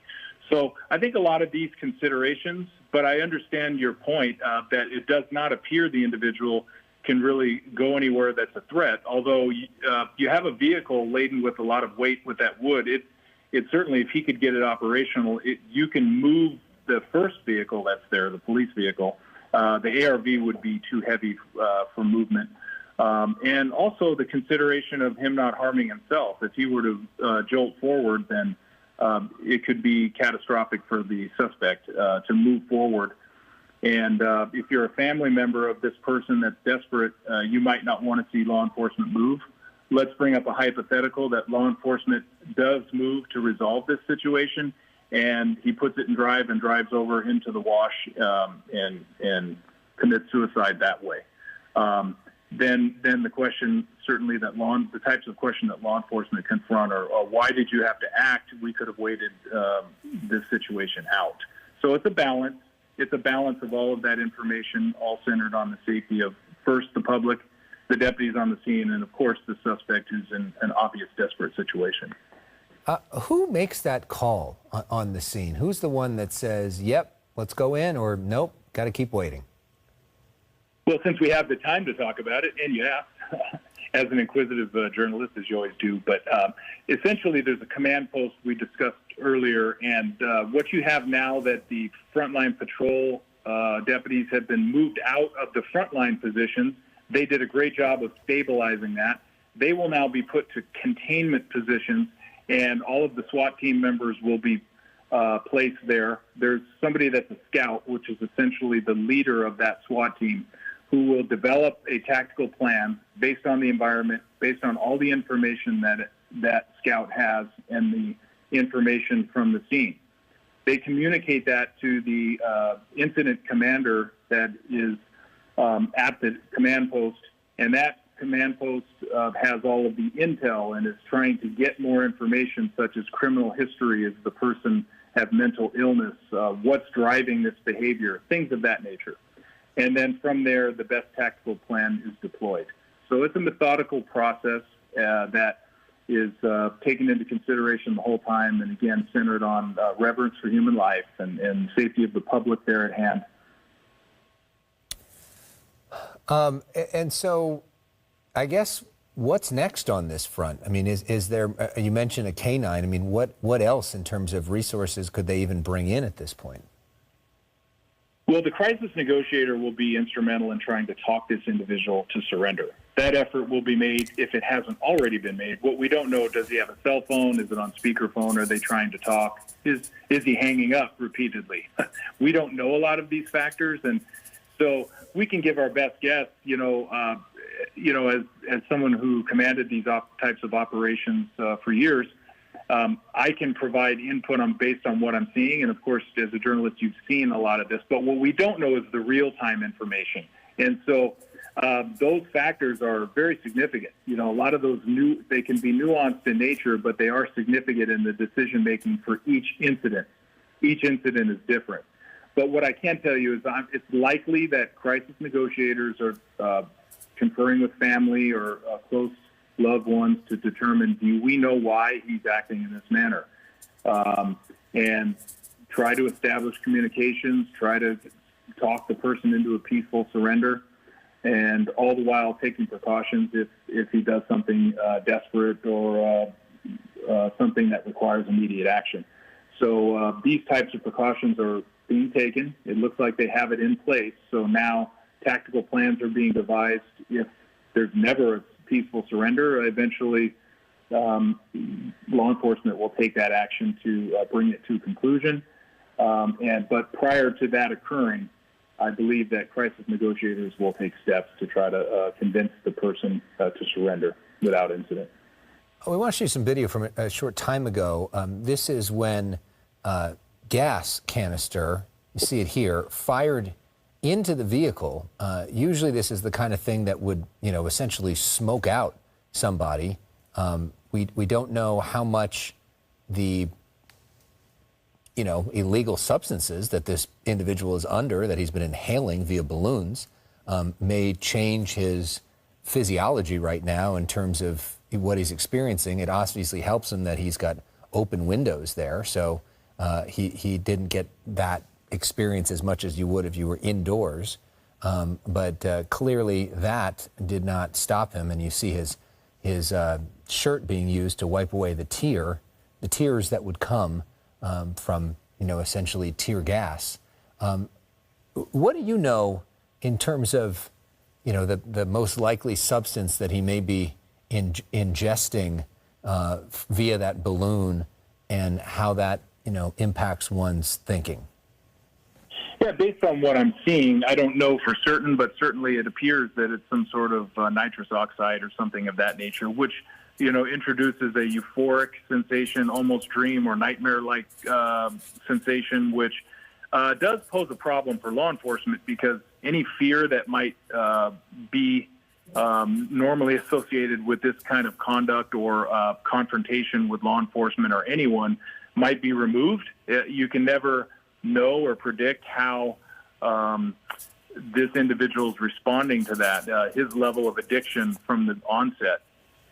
So we really don't know, but generally speaking, it appears that that's the chemical, and that it would present a euphoric situation and or a euphoric feeling for him. And it doesn't look like the gas really set in from what I can see due to the open windows. And so it appears that he was able over time to defeat that, which is getting into the tactical planning for law enforcement as they confront the next stage of how they're going to take action to bring this to a conclusion. It looks like he just took a sip of something, or I don't know if that was another hit of what we believe to be nitrous oxide, but he continues to sit there. Can you talk about how much of a problem that nitrous oxide has become? And I know it's something that probably over your years became a bigger problem. Yeah, and that's more of a current problem that's occurring. You see ebbs and flows in the narcotic or substance of choice of individuals. You've seen heroin make a comeback, and opiate-driven type of chemicals. And nitrous oxide has certainly come and go. Usually it's associated with individuals who are doing essentially like raves or things of that nature. I can't say that I've really seen it in this type of a pursuit operation over the years, so it's kind of curious if that's in fact what we see going on. But it certainly introduces a euphoric feeling, but you have to constantly hit it from what we understand of individuals who use it. So at some point, I think he's going to run out of this chemical, and we don't know if that's going to bring a more desperate feeling to him. At times, he's appeared more agitated with shaking hands and things of that nature, so we didn't know if that represented running out of the chemical for his intoxication. So this is certainly a consideration for the command post as they determine how they're going to address this situation. It looks like he's smoking something. Not clear if that's a cigarette or marijuana or meth or something else, but he's clearly smoking something while he's in there and busy and agitated. I mean, can you take us in the mindset of the deputies that are out there and just how frustrating this has got to be, waiting out somebody in this situation and your own life on the line and the neighborhood irritated and all the taxpayer money being spent on this and watching somebody go through this? Yes, and as we alluded to earlier with Christine, having served personally in Compton for many years, you know a lot of the residents when you work in the area, and you even know people on the street. You know that their kids are in school. You know what time certain people get home because you build a friendship or a bond with people. And so you're frustrated in the sense that not only for your own safety, but you know that residents are frustrated and are kind of wondering, hey, when are you going to take action to resolve this? I have to get home. I have to, get my kids home doing homework. Oftentimes there's elderly maybe that are in the house that maybe need medications or attention. So a lot of these factors from just for a long-term incident come into play.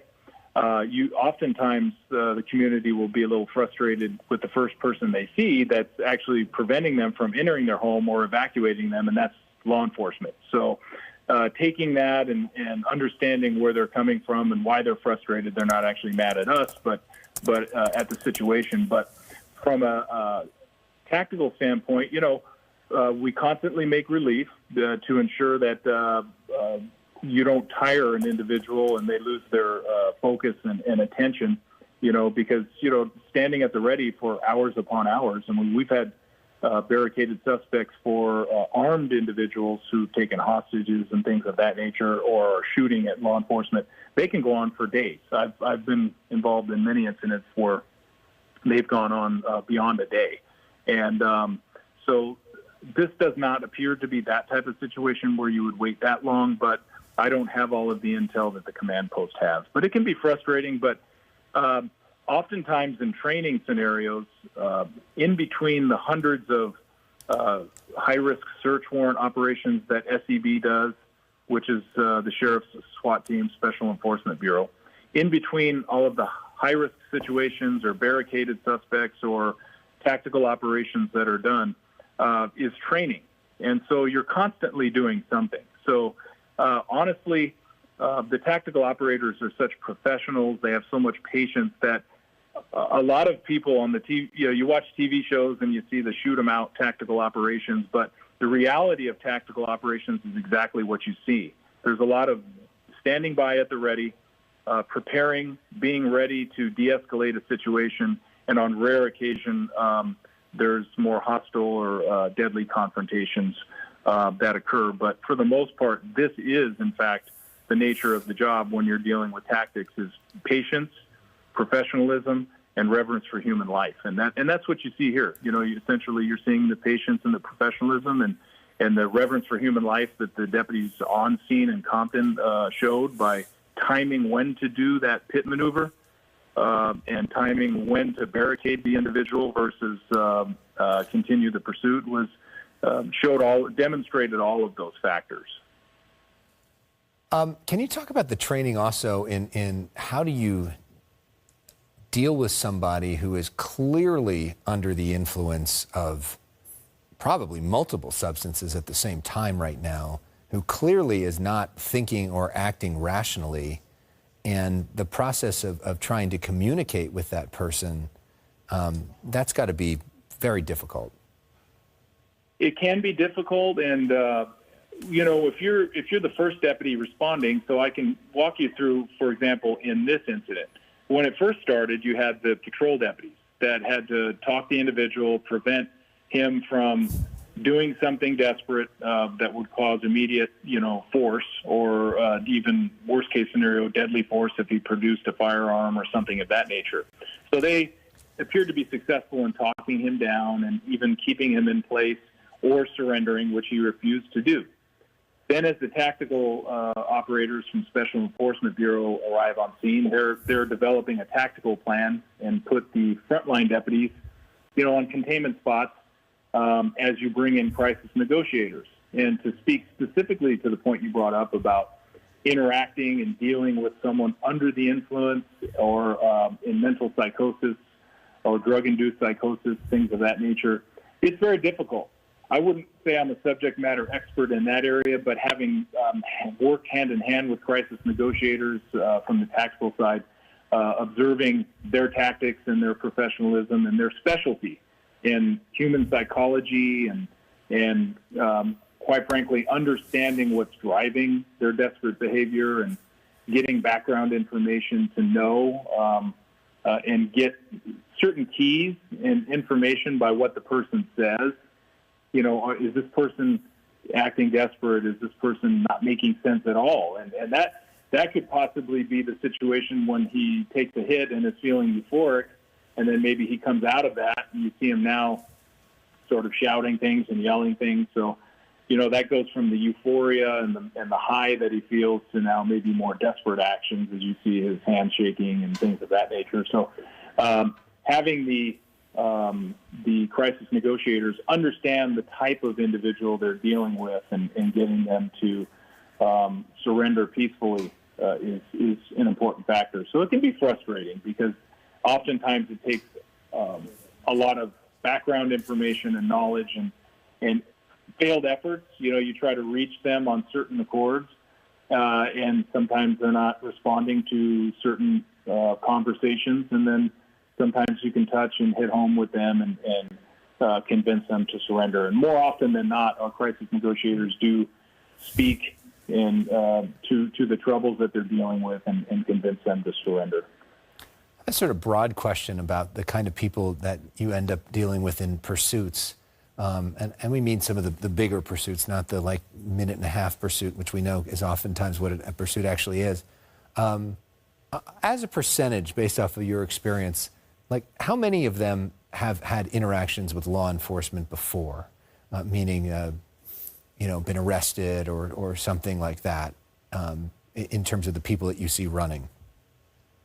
Yeah, unfortunately, it tends to be the same folks that we're seeing, particularly the ones that are running in desperation. I think that's sometimes the frustration that occurs with individuals who are not willing to prosecute hardened criminals and things of that nature, because it's frustrating when you see someone assault or rob an individual or be involved in a serious theft which led to a pursuit, and then you capture that individual using safety and regard for the public, and then maybe they're not prosecuted to the full extent.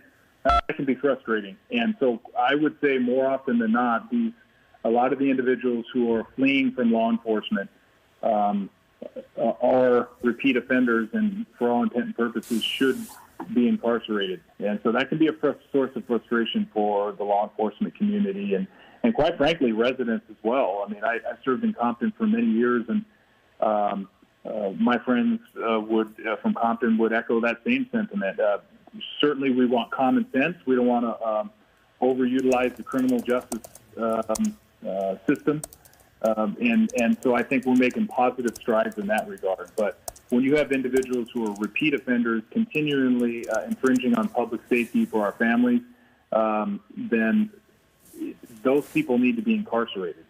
And they can try to take advantage of education-based incarceration programs while they're incarcerated, but while they're creating public safety, infringing on public safety, that's time for them to learn those education-based skills of not harming the public. Oftentimes, those people need to do that in jail rather than at our offense in the public circles. Yeah. I mean, and so what would you say, about 90% of people probably that you're dealing with that have been arrested before that are fleeing like this?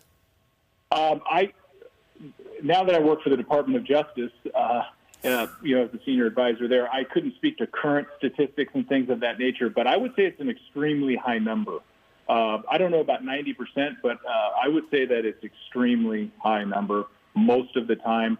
I can't think of many pursuits, and we're talking hundreds, either at the line level or the command level, been involved with, that were first-time offenders saying, hey, I'm just going to bail and flee law enforcement. That would be a rare circumstance where a first-time offender has the audacity and the disregard for public safety to flee law enforcement.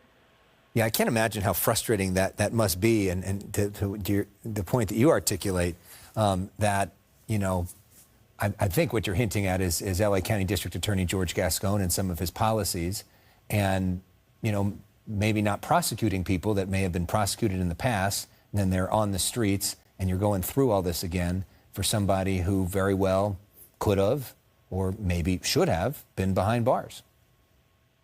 Well, certainly, I know of specific incidents that involved dangerous suspects who assaulted members of the community and in law enforcement, and they were not held into custody. They were not given gang enhancements, even though they were operating in a violent gang manner. And so that is very frustrating, and it's hard to understand because there are great programs to assist families with family members. Whoa, look at this. Yes. How do you, I'm sorry to interrupt you, but obviously a change in tactics here. It looks like law enforcement that looks like a law enforcement vehicle, right? An unmarked law enforcement vehicle that has now moved its way into the wash. And what do you make of that maneuver?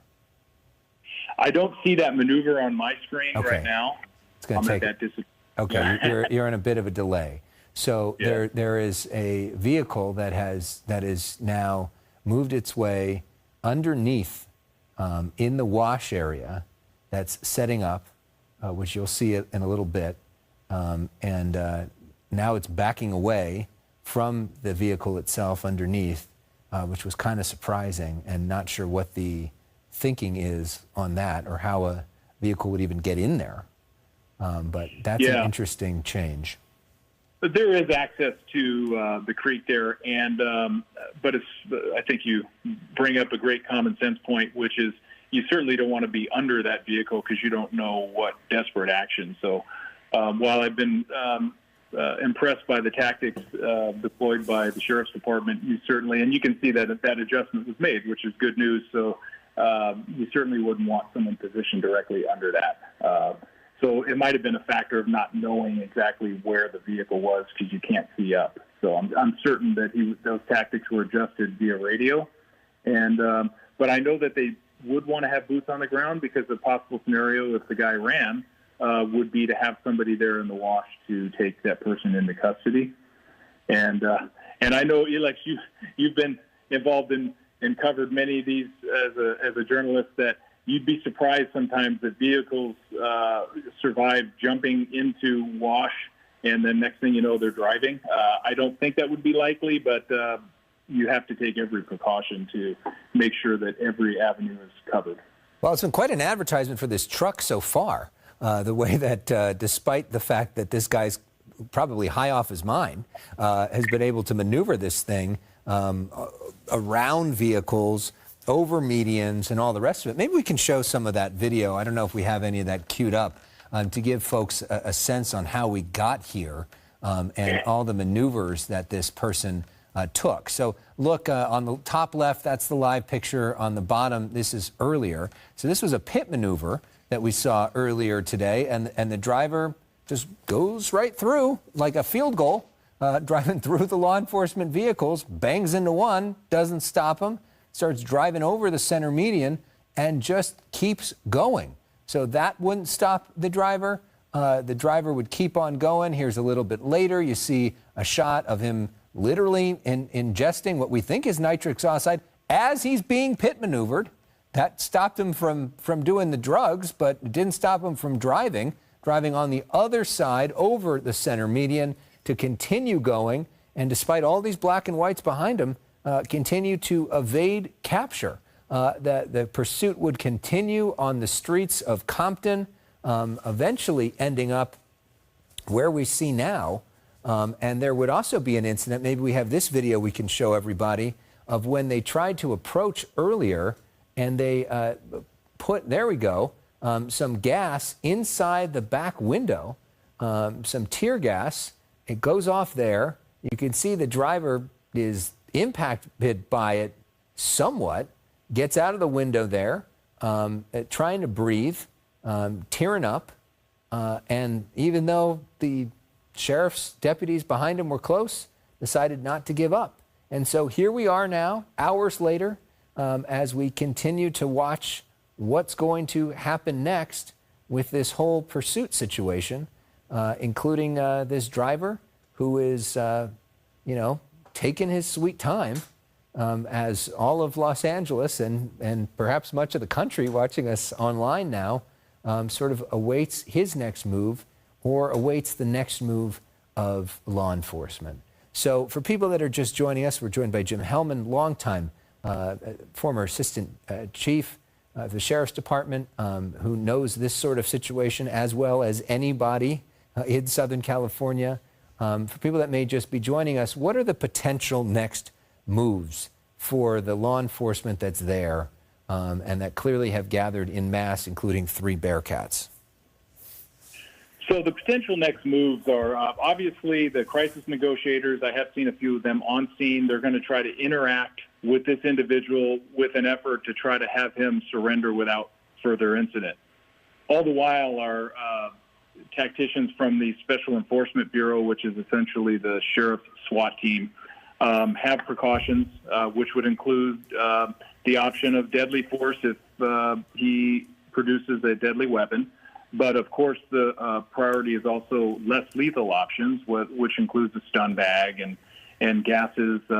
Certainly a canine is an option at a closer range if he were to run forward, a taser, things of that nature. So that's why you're putting yourself at a tactical advantage by having the Bearcat put you closer to the suspect, but also protect the tactical operators that are there. Certainly, evacuations, as we saw earlier, were made of the surrounding residents, not knowing the level of desperation of this suspect. He's already endangered many lives, as we saw with the pursuit operations. The pit maneuver was not successful only because it appears that there's weight, these large wood blocks in the back of the truck, so you can see the vehicle stabilize immediately after the pit maneuver. But the Sheriff's Department took precaution to do it in an area where, even if it was unsuccessful, it would not cause harm to the public, which I'm sure the public does appreciate. Certainly, you could be more aggressive and take a pit maneuver, but you have to be aware of the environment, which includes innocent bystanders and things of that nature. So now you fast forward and we're here. The first layer of gas did not work. And these are all steps that the Sheriff's Department is taking in good faith to try to have a peaceful resolve to this situation. Essentially, the gas or the chemical agent did not have too much of an effect on him. He initially appeared to show a little bit of resistance to it, but I think the intoxicant that he has sort of helped overcome that for him. That's certainly what it appears. We don't know that factually, but that's certainly what it appears. So this kind of information will be passed on to the command post, where the SWAT team and the incident commander, the tactical commander, will make a decision based on all that intel that is funneled through to the command post and relayed to the boots on the ground. This, as far as next step, the crisis negotiators, if they haven't already made a connection to a cell phone, would probably try to make communication with them. What I don't know is, have they already done that and has it been unsuccessful? Those are some factors I don't know, but certainly that's a common theme. So it's interesting to see. We just showed there's now a Bearcat on the other side of this wash. There is also a car that we saw a little earlier parked up the wash. So they're anticipating potential moves. I mean, I guess it's possible that the suspect could get out of the car, run over that bridge, and then be on the other side, in which case that Bearcat and the deputies would be there waiting for him. It's possible that the suspect could either drive his vehicle over the edge, over the fence and into the wash, or just get out of the car and jump over the fence into the wash, in which case there would now be deputies waiting for him there. At this point, it's hard to figure out the mindset of this guy who has clearly been doing drugs for hours now. But is it possible, considering the percentages that we know, that guy's probably been involved with law enforcement before, may have been behind bars before, knows he's probably not getting out of it at this point? But you know what? This is his last shot at freedom. He's got all those drugs there with him in the car. He's got everybody watching him. What's the rush? Why not enjoy one last party? Is it possible that's sort of the mindset at this point? We do see that mindset quite often.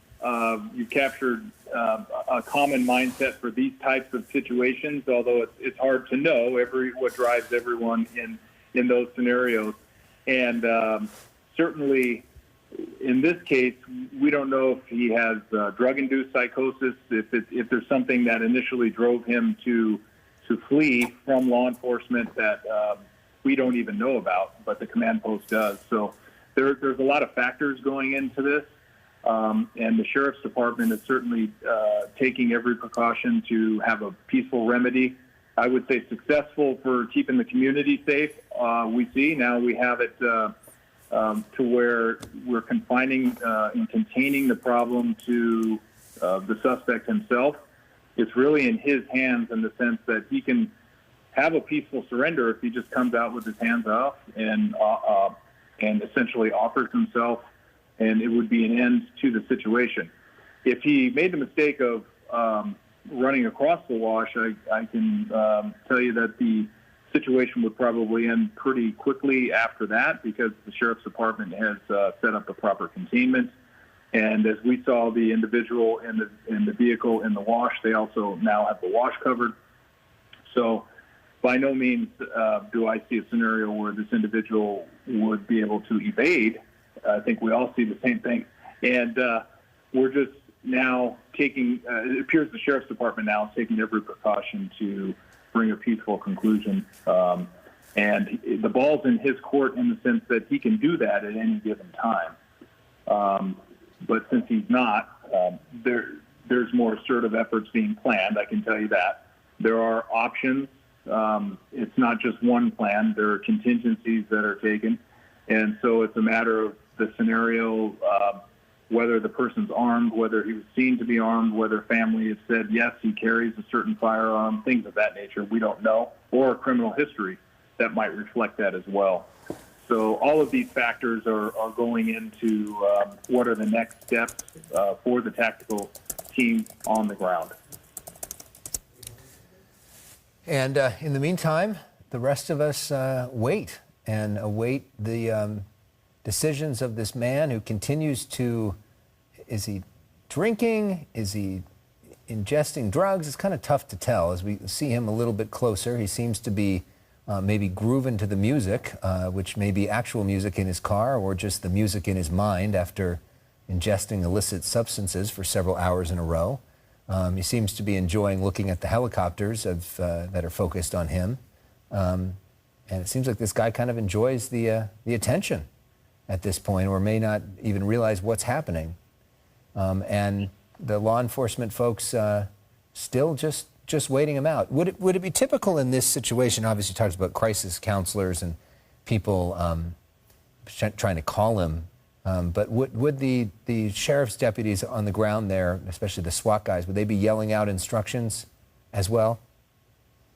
In the initial confrontation, so to speak, with patrol deputies,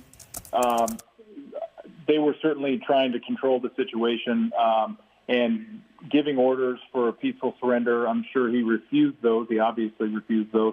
And then they attempted, while they had a tactical advantage, to bring him out through the deployment of that gas, which he defeated not only to the open air, but also probably with the influence of that chemical that he's utilizing.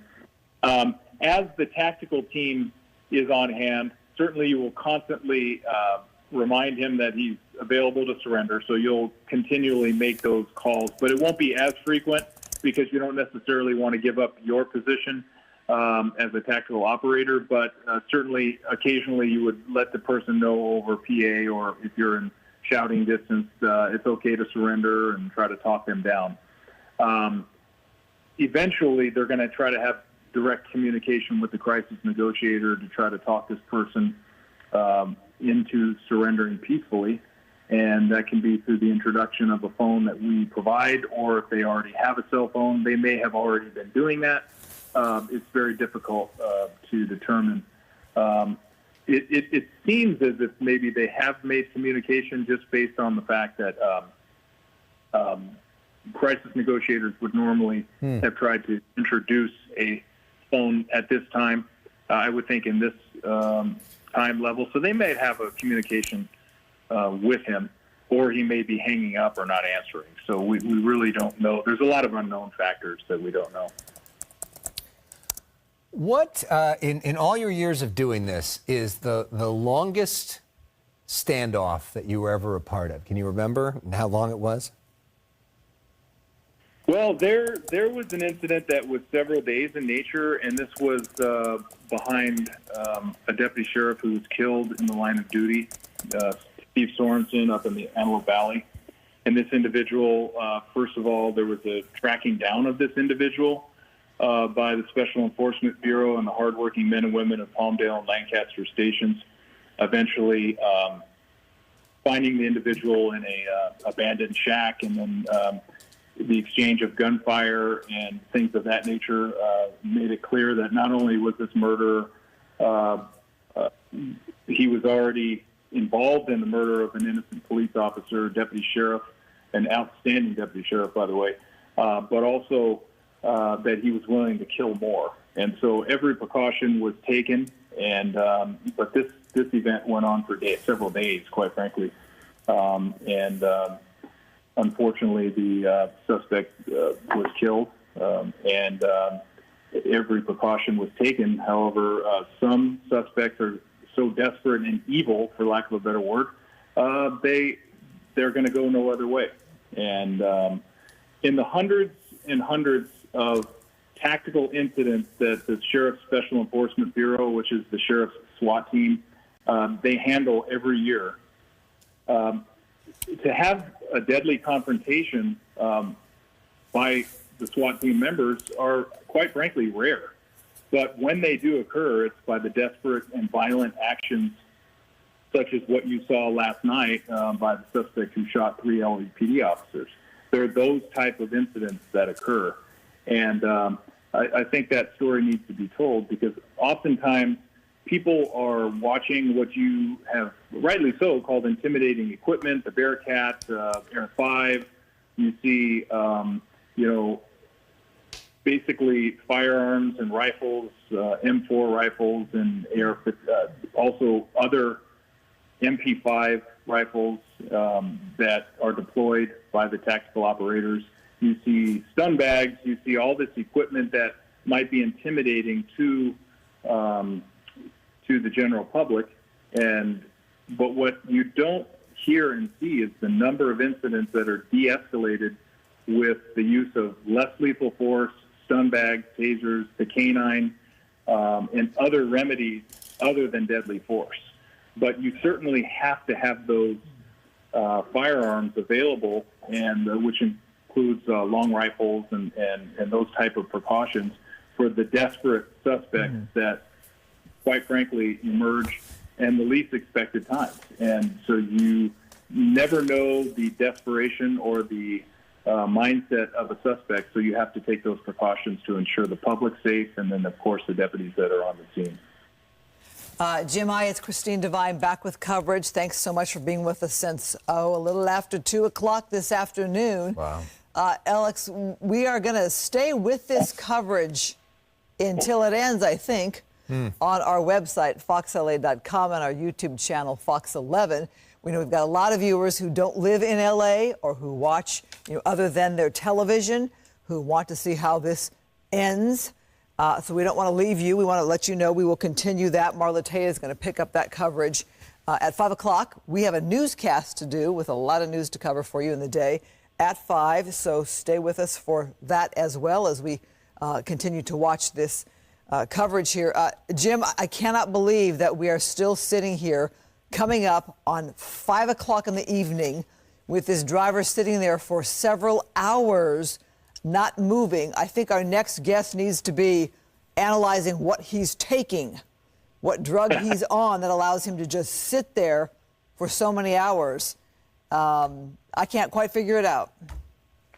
He's certainly at the advantage because he's obviously enjoying his euphoric feeling. As Alex showed, he's dancing to who knows if it's actually audible music or within his own mind. But, it certainly brings to light the professionalism and patience of not only the frontline patrol deputies from Compton, but also the tactical operators who are in a position of waiting for the individual to safely surrender, and coordinating all of those resources, which includes evacuating the residents and making sure that our residents are safe, because that's our first priority. Certainly, to make a tactical decision to go in involves many factors, whether or not he's known to possess a firearm or any other weapon. There he goes smoking again. Hopefully it's not too close to the source of what he's generating his toxins with. But because if he hits oxygen with a live flame, that certainly could be catastrophic as well. But I digress. But anyway, but making those decisions also include respect for our residents of Compton. And at some point, you have to make a common sense decision, which includes how long do we wait for this operation to continue. Lights may seem like a factor, but we can bring in lights to ensure that we have visibility from a tactical standpoint. So that's not so much a factor, but there's real-life scenarios of families who have to return to their home. But the decision to have reverence for human life and ensure that he gets to a point where he can peacefully surrender and be convinced into that will be at the hands of crisis negotiators, and all the while the tacticians taking precautions if he makes a desperate attempt to keep everybody safe. But at some point there's a threshold where you do take action because let's say, for example, if he no longer has a source of intoxication, does that put him in a more desperate mindset? So you don't necessarily want to let those scenarios play out, and so you want to continue to keep a tactical advantage so that, A, he doesn't know when you're going to deploy, but B, you don't put him in a state of mind where he's appearing to show desperation or escalating desperate acts. You're exhausted, Alex? I'm exhausted. You must be exhausted. I mean, you've been talking now for several hours and doing a great job and giving us all these insights. I guess your years of experience of doing this and waiting people out have sort of prepared you for that. That's part of the gig, huh? It does, and we've had a lot of SWAT deployments in the Compton area and surrounding area, which includes Century Station and Linwood and South LA, but actually all over the county of Los Angeles and wherever it's needed. But one thing that's impressive about the reverence for human life that the Sheriff's Department deploys is you utilize the equipment to be prepared to de-escalate accordingly, but all the while keeping the public safe by, if through your efforts of de-escalation the suspect doesn't take advantage of that and comes out, then you'll be able to address that deadly confrontation as well. But those incidents are more rare than people think. I think the TV shows and the police shows and movies and things of that nature show a situation where you have a lot more deadly confrontations than actually occurs. Also, you have a heightened awareness from unfortunate incidents such as the George Floyd incident and others where the actions of law enforcement were not appropriate. So there's a heightened sense of focus on how law enforcement uses force, and sometimes a misperception that excessive force incidents are more frequent than they actually are. And so we should scrutinize those inappropriate uses of force. And in the case of George Floyd, the prosecution spoke for itself. And we've had those types of situations in Los Angeles, as we all know, as well. And so, but these kinds of force or potential force incidents catch the attention of the general public. And in some ways that's healthy, because we really don't like violent confrontations. But it's also important for the general public to know, particularly in Los Angeles, where the tactics are centered on reverence for human life and public safety. Well, I can't tell you how much we are grateful for your extended lessons and coverage that we've been willing to have in the discussions we've had since 1 o'clock, letting our viewers know that are from L.A. and not from L.A. that they are hearing from a retired assistant sheriff from the L.A. County Sheriff's Department, retired chief of Sheriff's Special Operations, and you now work with the Department of Justice. So many years in law enforcement. We appreciate you sitting on this standoff with us for so many hours. We are expecting a news conference coming up, perhaps in the 5 o'clock hour. At 5 o'clock, we are going to start our newscast, but continue also this coverage at foxla.com and our Fox 11 YouTube channel. So everybody watching right now on YouTube and foxla.com, you can stay with us. We're going to still be here for you with Marla Tejas anchoring, but Alex and I will start the 5 o'clock newscast. I was at a great event this morning I want to share with you at 5 o'clock. So we're watching this standoff here. And Jim, you and I were talking earlier on, if we can just kind of, as we sum up our coverage here and we transition to our 5 o'clock in a minute, the issue we're seeing here is a lot of restraint, and you've seen things change over the decades when it comes to standoffs and tactics. And I know you take great pride in L.A. and L.A. County and the Sheriff's Department, despite the problems that we all know of and you've discussed as well. But you say this is more of a model program compared to the rest of the country. It certainly is, and working as a senior advisor for the Department of Justice, we train foreign law enforcement agencies, and they look to L.A. County Sheriff's Department, LAPD, and of course the local police departments, mainly in Southern California, as leaders in law enforcement tactics. And that's often because we have a lot of incidents that we have to confront, but also the great leadership that insists in the community, that insists and demands, professionalism from our law enforcement, which we should. And so that's evolved into what I would say is a great example today of commendable restraint, as we've said, and professionalism and patience. There is a threshold where it reaches where you say, how far do you go before you take assertive enforcement action and bring this to a resolution? And there's certainly a threshold that we rely, in this case, for example, on crisis negotiators to say, hey, we think we are breaking through with this individual or not. And so that's a lot what will go into the decisions of when to deploy. Well, James, go ahead, Alex. I was going to say, thank you so much for all of the insight.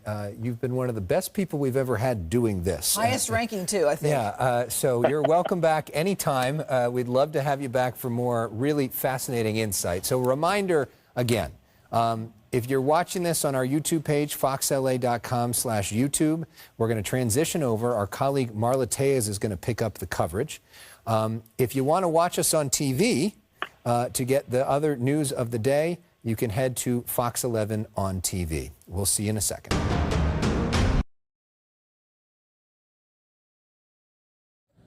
All right, Andrew Kraft here with Live Now from Fox, and we really thank our Fox 11 Los Angeles anchors and reporters covering this hours-long standoff situation.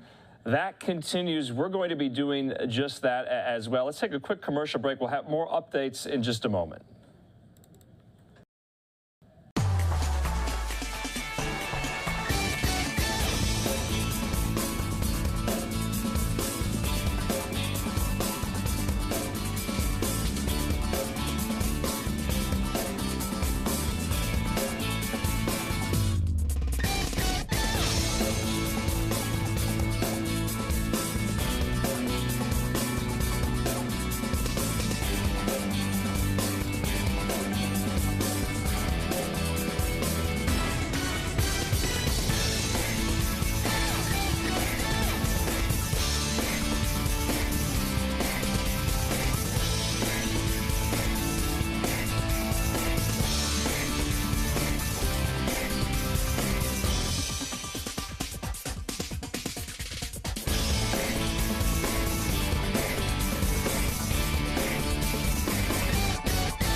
And welcome back here to Live Now from Fox. I'm Andrew Kraft. It does look like Los Angeles County deputies are holding a press conference on this very standoff situation just mere feet away from where it's going down. Let's listen. Compton deputies responded to a call for service of a vehicle doing donuts in the street, and the driver was seen inhaling an unknown substance. As deputies arrived, they saw the driver was inhaling unknown substance from a tank. Fearing that the suspect was gonna drive off and create a public danger, as well as the danger for the public. Also, with the driver inhaling an unknown substance, the deputies believed that the driver was under the influence. The deputies attempted a traffic stop on the vehicle, but the driver took off driving, and a vehicle pursuit ensued. The vehicle ended up to the 800 block of Poplar Avenue in the city of Compton, where the suspect refused to exit the vehicle. The crisis negotiation team and the mental evaluation team are on scene and attempted to communicate with the driver, but was unsuccessful.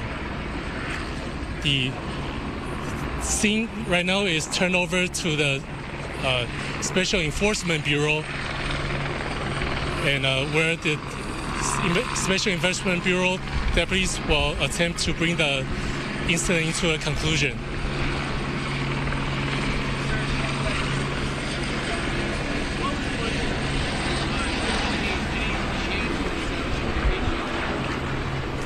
I'm sorry, I couldn't hear you over there. Were you able to establish communication with him? The deputies are attempting to make communication with him. But unsuccessful? They are unsuccessful in getting him out of the vehicle. But they are in. What charges is he looking at so far? So far, he's looking at driving under the influence and also assault with a deadly weapon on a peace officer. If the suspect is watching us right now, he's listening, what would you want to tell him? Exit the vehicle peacefully, and so that we can bring this to a peaceful end. Apparently some of the suspect's family members are here at the scene, and they're saying that they're not allowed to speak with them. Do you have any information about that? I have no information on that, sir.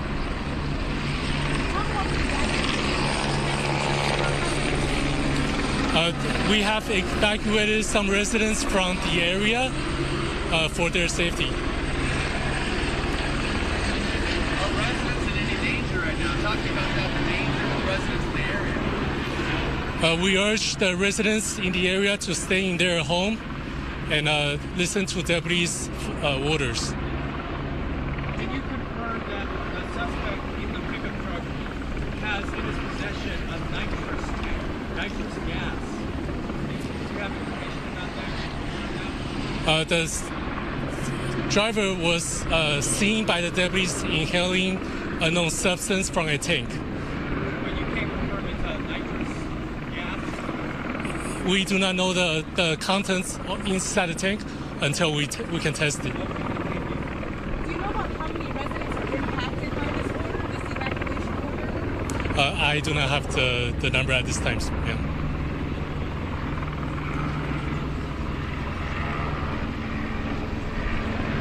Can you confirm he's facing DUI charges? So far, he's suspected of driving under the influence and also assault with a deadly weapon on a peace officer. What can you tell us about the situation now? What is happening? So right now we are the Special Enforcement Bureau deputies are formulating a tactical plan to bring the suspect into custody. How long is it going to last? I mean, do you just let him wait it out? What's the plan?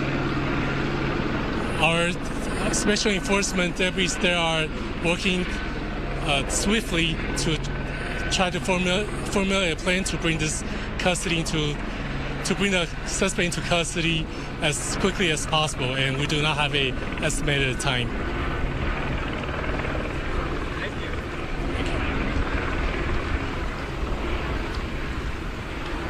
All right, we've been listening there to. Okay, so we just dipped in there to Fox 11's broadcast. Right, I think we are going to rejoin you now live after we just learned. There, Marla Tellez also on digital for Fox 11 in Los Angeles. And so the standoff continues. You heard there from that public information officer that charges the suspect could be facing include driving under the influence and assault with a deadly weapon to a police officer. Obviously, that is the vehicle. And so this is going on almost 4 hours now. And so we're going to listen into more of Fox 11's coverage of this.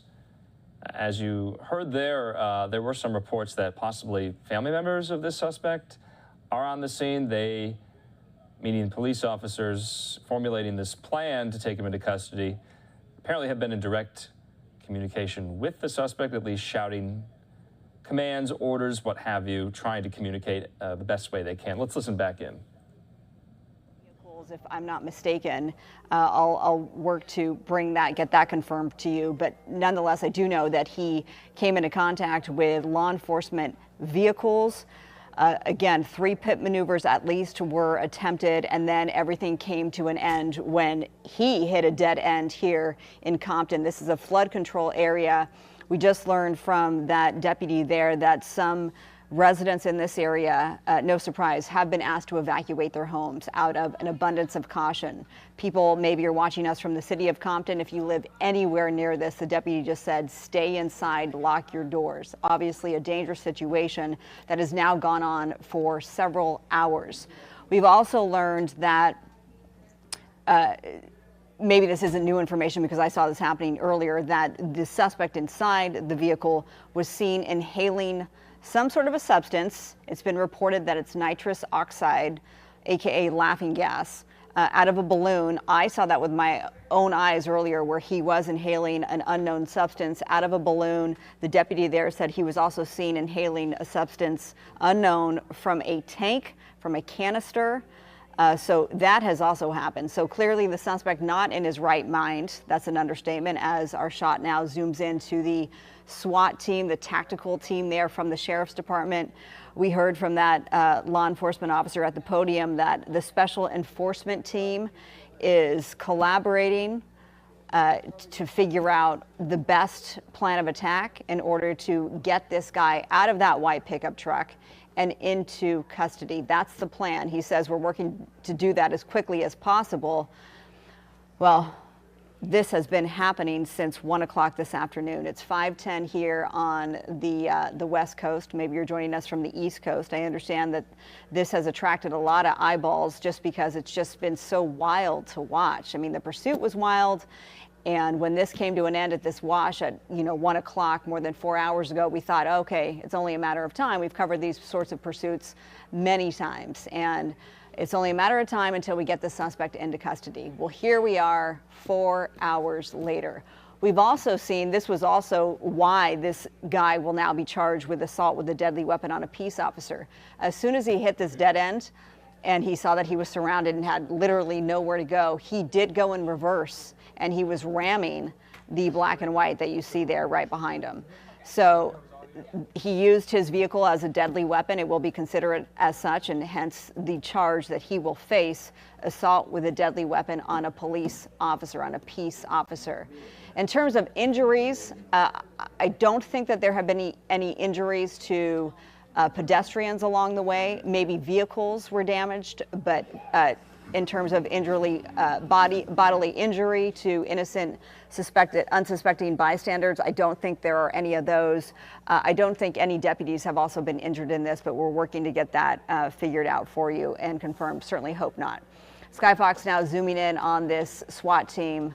Clearly they are getting ready to make a move. Joining us, it's nice to have a little bit of company here. We have Stu Mundell. He is in our chopper early in the morning, and he covered this pursuit earlier on when we first jumped on the air with Araxia Carpathian. Stu, you were overhead. You saw all of this unfold. Go ahead. What do you make of it all these hours later? Let's not wild the watch.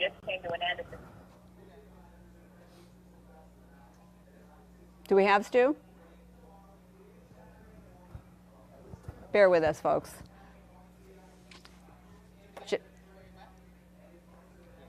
Just give me the thumbs up if in fact we do have Stu.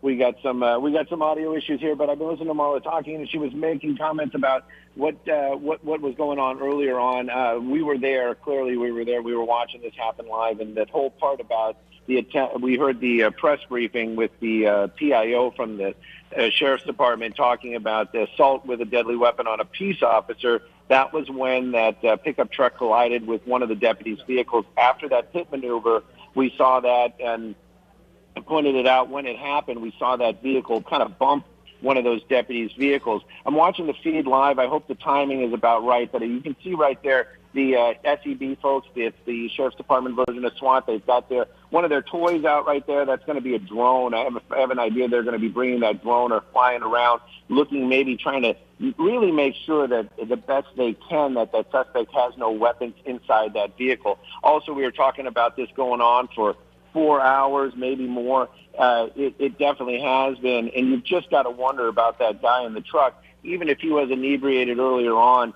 how long can you just sit in a vehicle? I was watching some of these shots moments before we went live, and it almost looked like he's getting bored about just sitting in that vehicle. It's like he's almost kind of saying, come on, guys, arrest me. Let's bring this thing to an end. This all happening out here in the Compton neighborhood. Right now, they're keeping a real focus on that drone. They probably want to see that fly over there, keep an eye on where it's going to go, and that's probably the reason why the camera operator in the helicopter right now is keeping that shot. But that suspect sitting in that vehicle, I was watching him fidget. One of the things that we do in the helicopter is read body language, because we're not down there. We can't hear the conversation. We can't, we're not getting the cues that other people are getting when they're watching or when they're on the ground. So you kind of watch people's body language, and you can see this guy looking in the mirror. He's getting a little anxious. He's, the body language has changed. So this kind of gives me the idea that perhaps that this is going to be coming to, he's starting to get desperate. So maybe he might even just open the door and give up. I'm just hoping he doesn't throw that thing in the drive and try to get away. We've been getting these wide shots also of this area. There's a pedestrian bridge right next to where that pickup truck is. You can see that sidewalk. Well, that sidewalk continues over the wash to the other side. There's deputies over there as well. So if he decides to maybe perhaps run, and I haven't seen a dog on the scene yet, so if he decides to run, then there are deputies that will meet him on the other side of that bridge right there. But right now, that drone seems to be the most interesting part of this afternoon right now. This has been a long and tedious standoff. The deputies from the Sheriff's Department doing an amazing job. And, this is the thing. It's much like the newscast, they're handing it off to other people. The original deputies that were down there were the patrol deputies. We watched them as they basically pulled out every trick in the book to try to get that suspect out of the vehicle. Then after that, we waited for a little bit, and then we started seeing, I make the joke that it's management, but, the sergeant started showing up, and they were like, okay, we're going to bring in SEB. And so they basically changed, they did a shift change down there. So now we have these SEB guys there, and these are, you can see them, they're trained for these type of situations. They do standoffs, they do rescues, they do this type of deal. This is their thing, as it would be. Right, so they've been here for a good, probably almost 3 hours now. And, we heard the PIO talking about putting together a plan and making a timely effort to get that suspect out of the vehicle. Well, I'm almost wondering if that suspect doesn't want to just get out of that vehicle. Come on. I mean, if you've been sitting in a truck for 4 hours, I mean, it's time. It's time to get out of that vehicle. So right now, we're just kind of keeping an eye on what's going on. And, of course, we want to see what's happening out there. But of course, the other side of it is, it's still a dangerous situation. That suspect could injure himself. They don't want to see that. There's always that possibility. That truck still runs. He has the keys.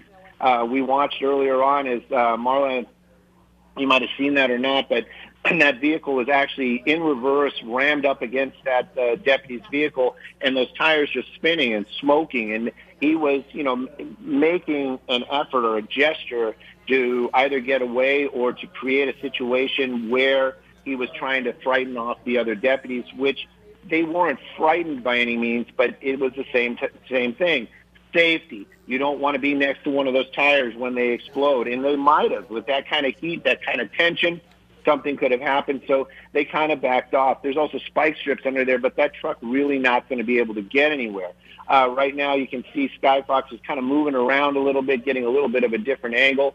Those deputies armed. Those deputies have the body armor on. There is a good possibility they might just do some sort of distractionary thing. I'm not giving away any tactics. I don't have any inside information. I'm literally at home. I'm not even by a scanner. But we've seen it in the past where they will, do a flashbang or make some sort of distraction on one side of the vehicle, and then deputies will pull that guy out of the other side. Who knows what the plan is going to be? It's going to be interesting to see when it comes to an end. But right now, this is still a standoff out here. It's been going on for hours. They've got the big guys in. These are the big dogs, as it would be. That's SEB. That's the sheriff's version of SWAT. And that suspect, he's got to be getting tired too. Sitting in that truck, looking out that rearview mirror, contemplating his life choices.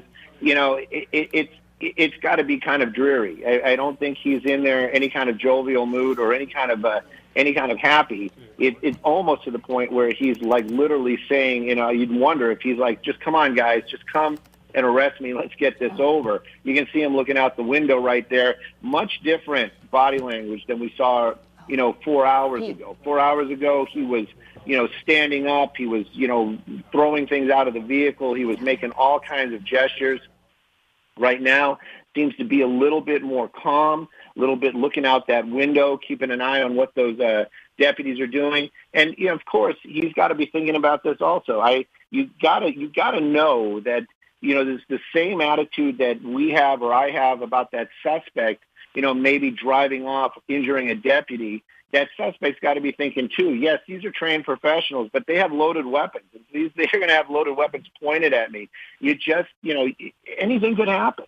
It is still a very, very dangerous situation out here in Compton. That pickup truck, we're not able to roll tape from earlier, but we watched as that driver was inhaling nitrous from a balloon, or what we believe to be nitrous from a balloon earlier on during the pursuit. There was actually a pit maneuver when he was inhaling from that balloon. We were looking to see it, and that's when the deputies did a pit maneuver.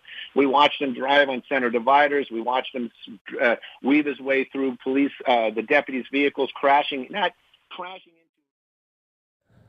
All right, this is Andrew Kraft back here with Live Now. We've been showing you Fox 11 Los Angeles' coverage of this hours-long standoff situation there in Compton in L.A. County. We just showed you that latest and first press conference that has been given for this incident. It looks like drones are overhead as well. We know there are several Bearcats on the scene. They are formulating their plan to come get the suspect. Obviously, we don't know when. That's what some of the officials said. There is really no timetable they can give us at the moment. But we do want to take a quick commercial break here on Live Now from Fox. We're going to stay with this as best as we can. There are so many other stories to get to as well. And when we come back, we're going to be going down to Brownsville, Texas to get an update on that horrific story where 2 Americans were killed in Mexico. They were in a group of 4. Those 2 other remaining survivors still in the hospital. But now we know the 2 decedents have been repatriated back to the United States. Oh, it does look like in the meantime, let's actually go back to this situation in Compton. It does look like things are heating up here. All right, it does look like the suspect is out of the vehicle. All right, let's bring up Fox 11's coverage here. And it's coming to an end. My goodness, how quickly that happened all of a sudden, yet how long it has taken. We have been watching this standoff with this pursuit suspect, this reckless DUI pursuit suspect, who is now going to face a charge of assault with a deadly weapon on a peace officer. He has sat in that white pickup truck for hours now, smoking some sort of, or pardon me, inhaling an unknown substance. Next thing you know, his cab was filled with a gas. And I believe that was thrown in by the deputies. Maybe that was dropped off by the drone. It all happened so quickly because we saw the tactical officers manning that drone. Next thing you know, his cab was filled with smoke and he jumped out of that window and tried to take off. He didn't go far, and now he is in handcuffs. He is in custody.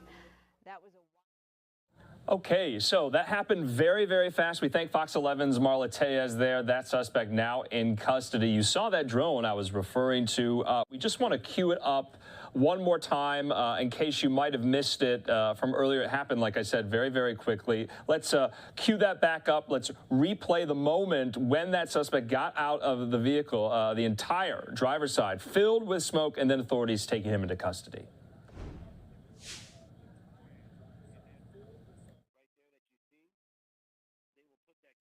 Okay, this is just from moments ago. The suspect, remember, had been, looks like he put on some type of new outer garment there, maybe a jacket, and there he is, and he runs. He takes that outer garment off. He gets down on the ground. His hands are up, and they come in to arrest him. So if we're going to be speaking, hopefully maybe to some of our Fox 11 Los Angeles reporters about this whole hours-long standoff today, we know there was a lot of interest in it. We're going to take just a quick commercial break. Remember, a lot more stories where that came from after the break.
All right, welcome back here to Live Now from Fox. This is Andrew Kraft, overhead there in our newsroom here, back here. And so let's move on, like I said, to some of these other top stories. Remember, we'll be on the lookout if there's yet another press conference there in Compton, in Los Angeles, regarding that hours-long standoff situation. But this is another top story, another update, I should say. A letter claiming to be from the Mexican drug cartel, blamed for the deadly abduction of 4 Americans, says they have turned over its own members who are responsible. Only 2 out of 4 Americans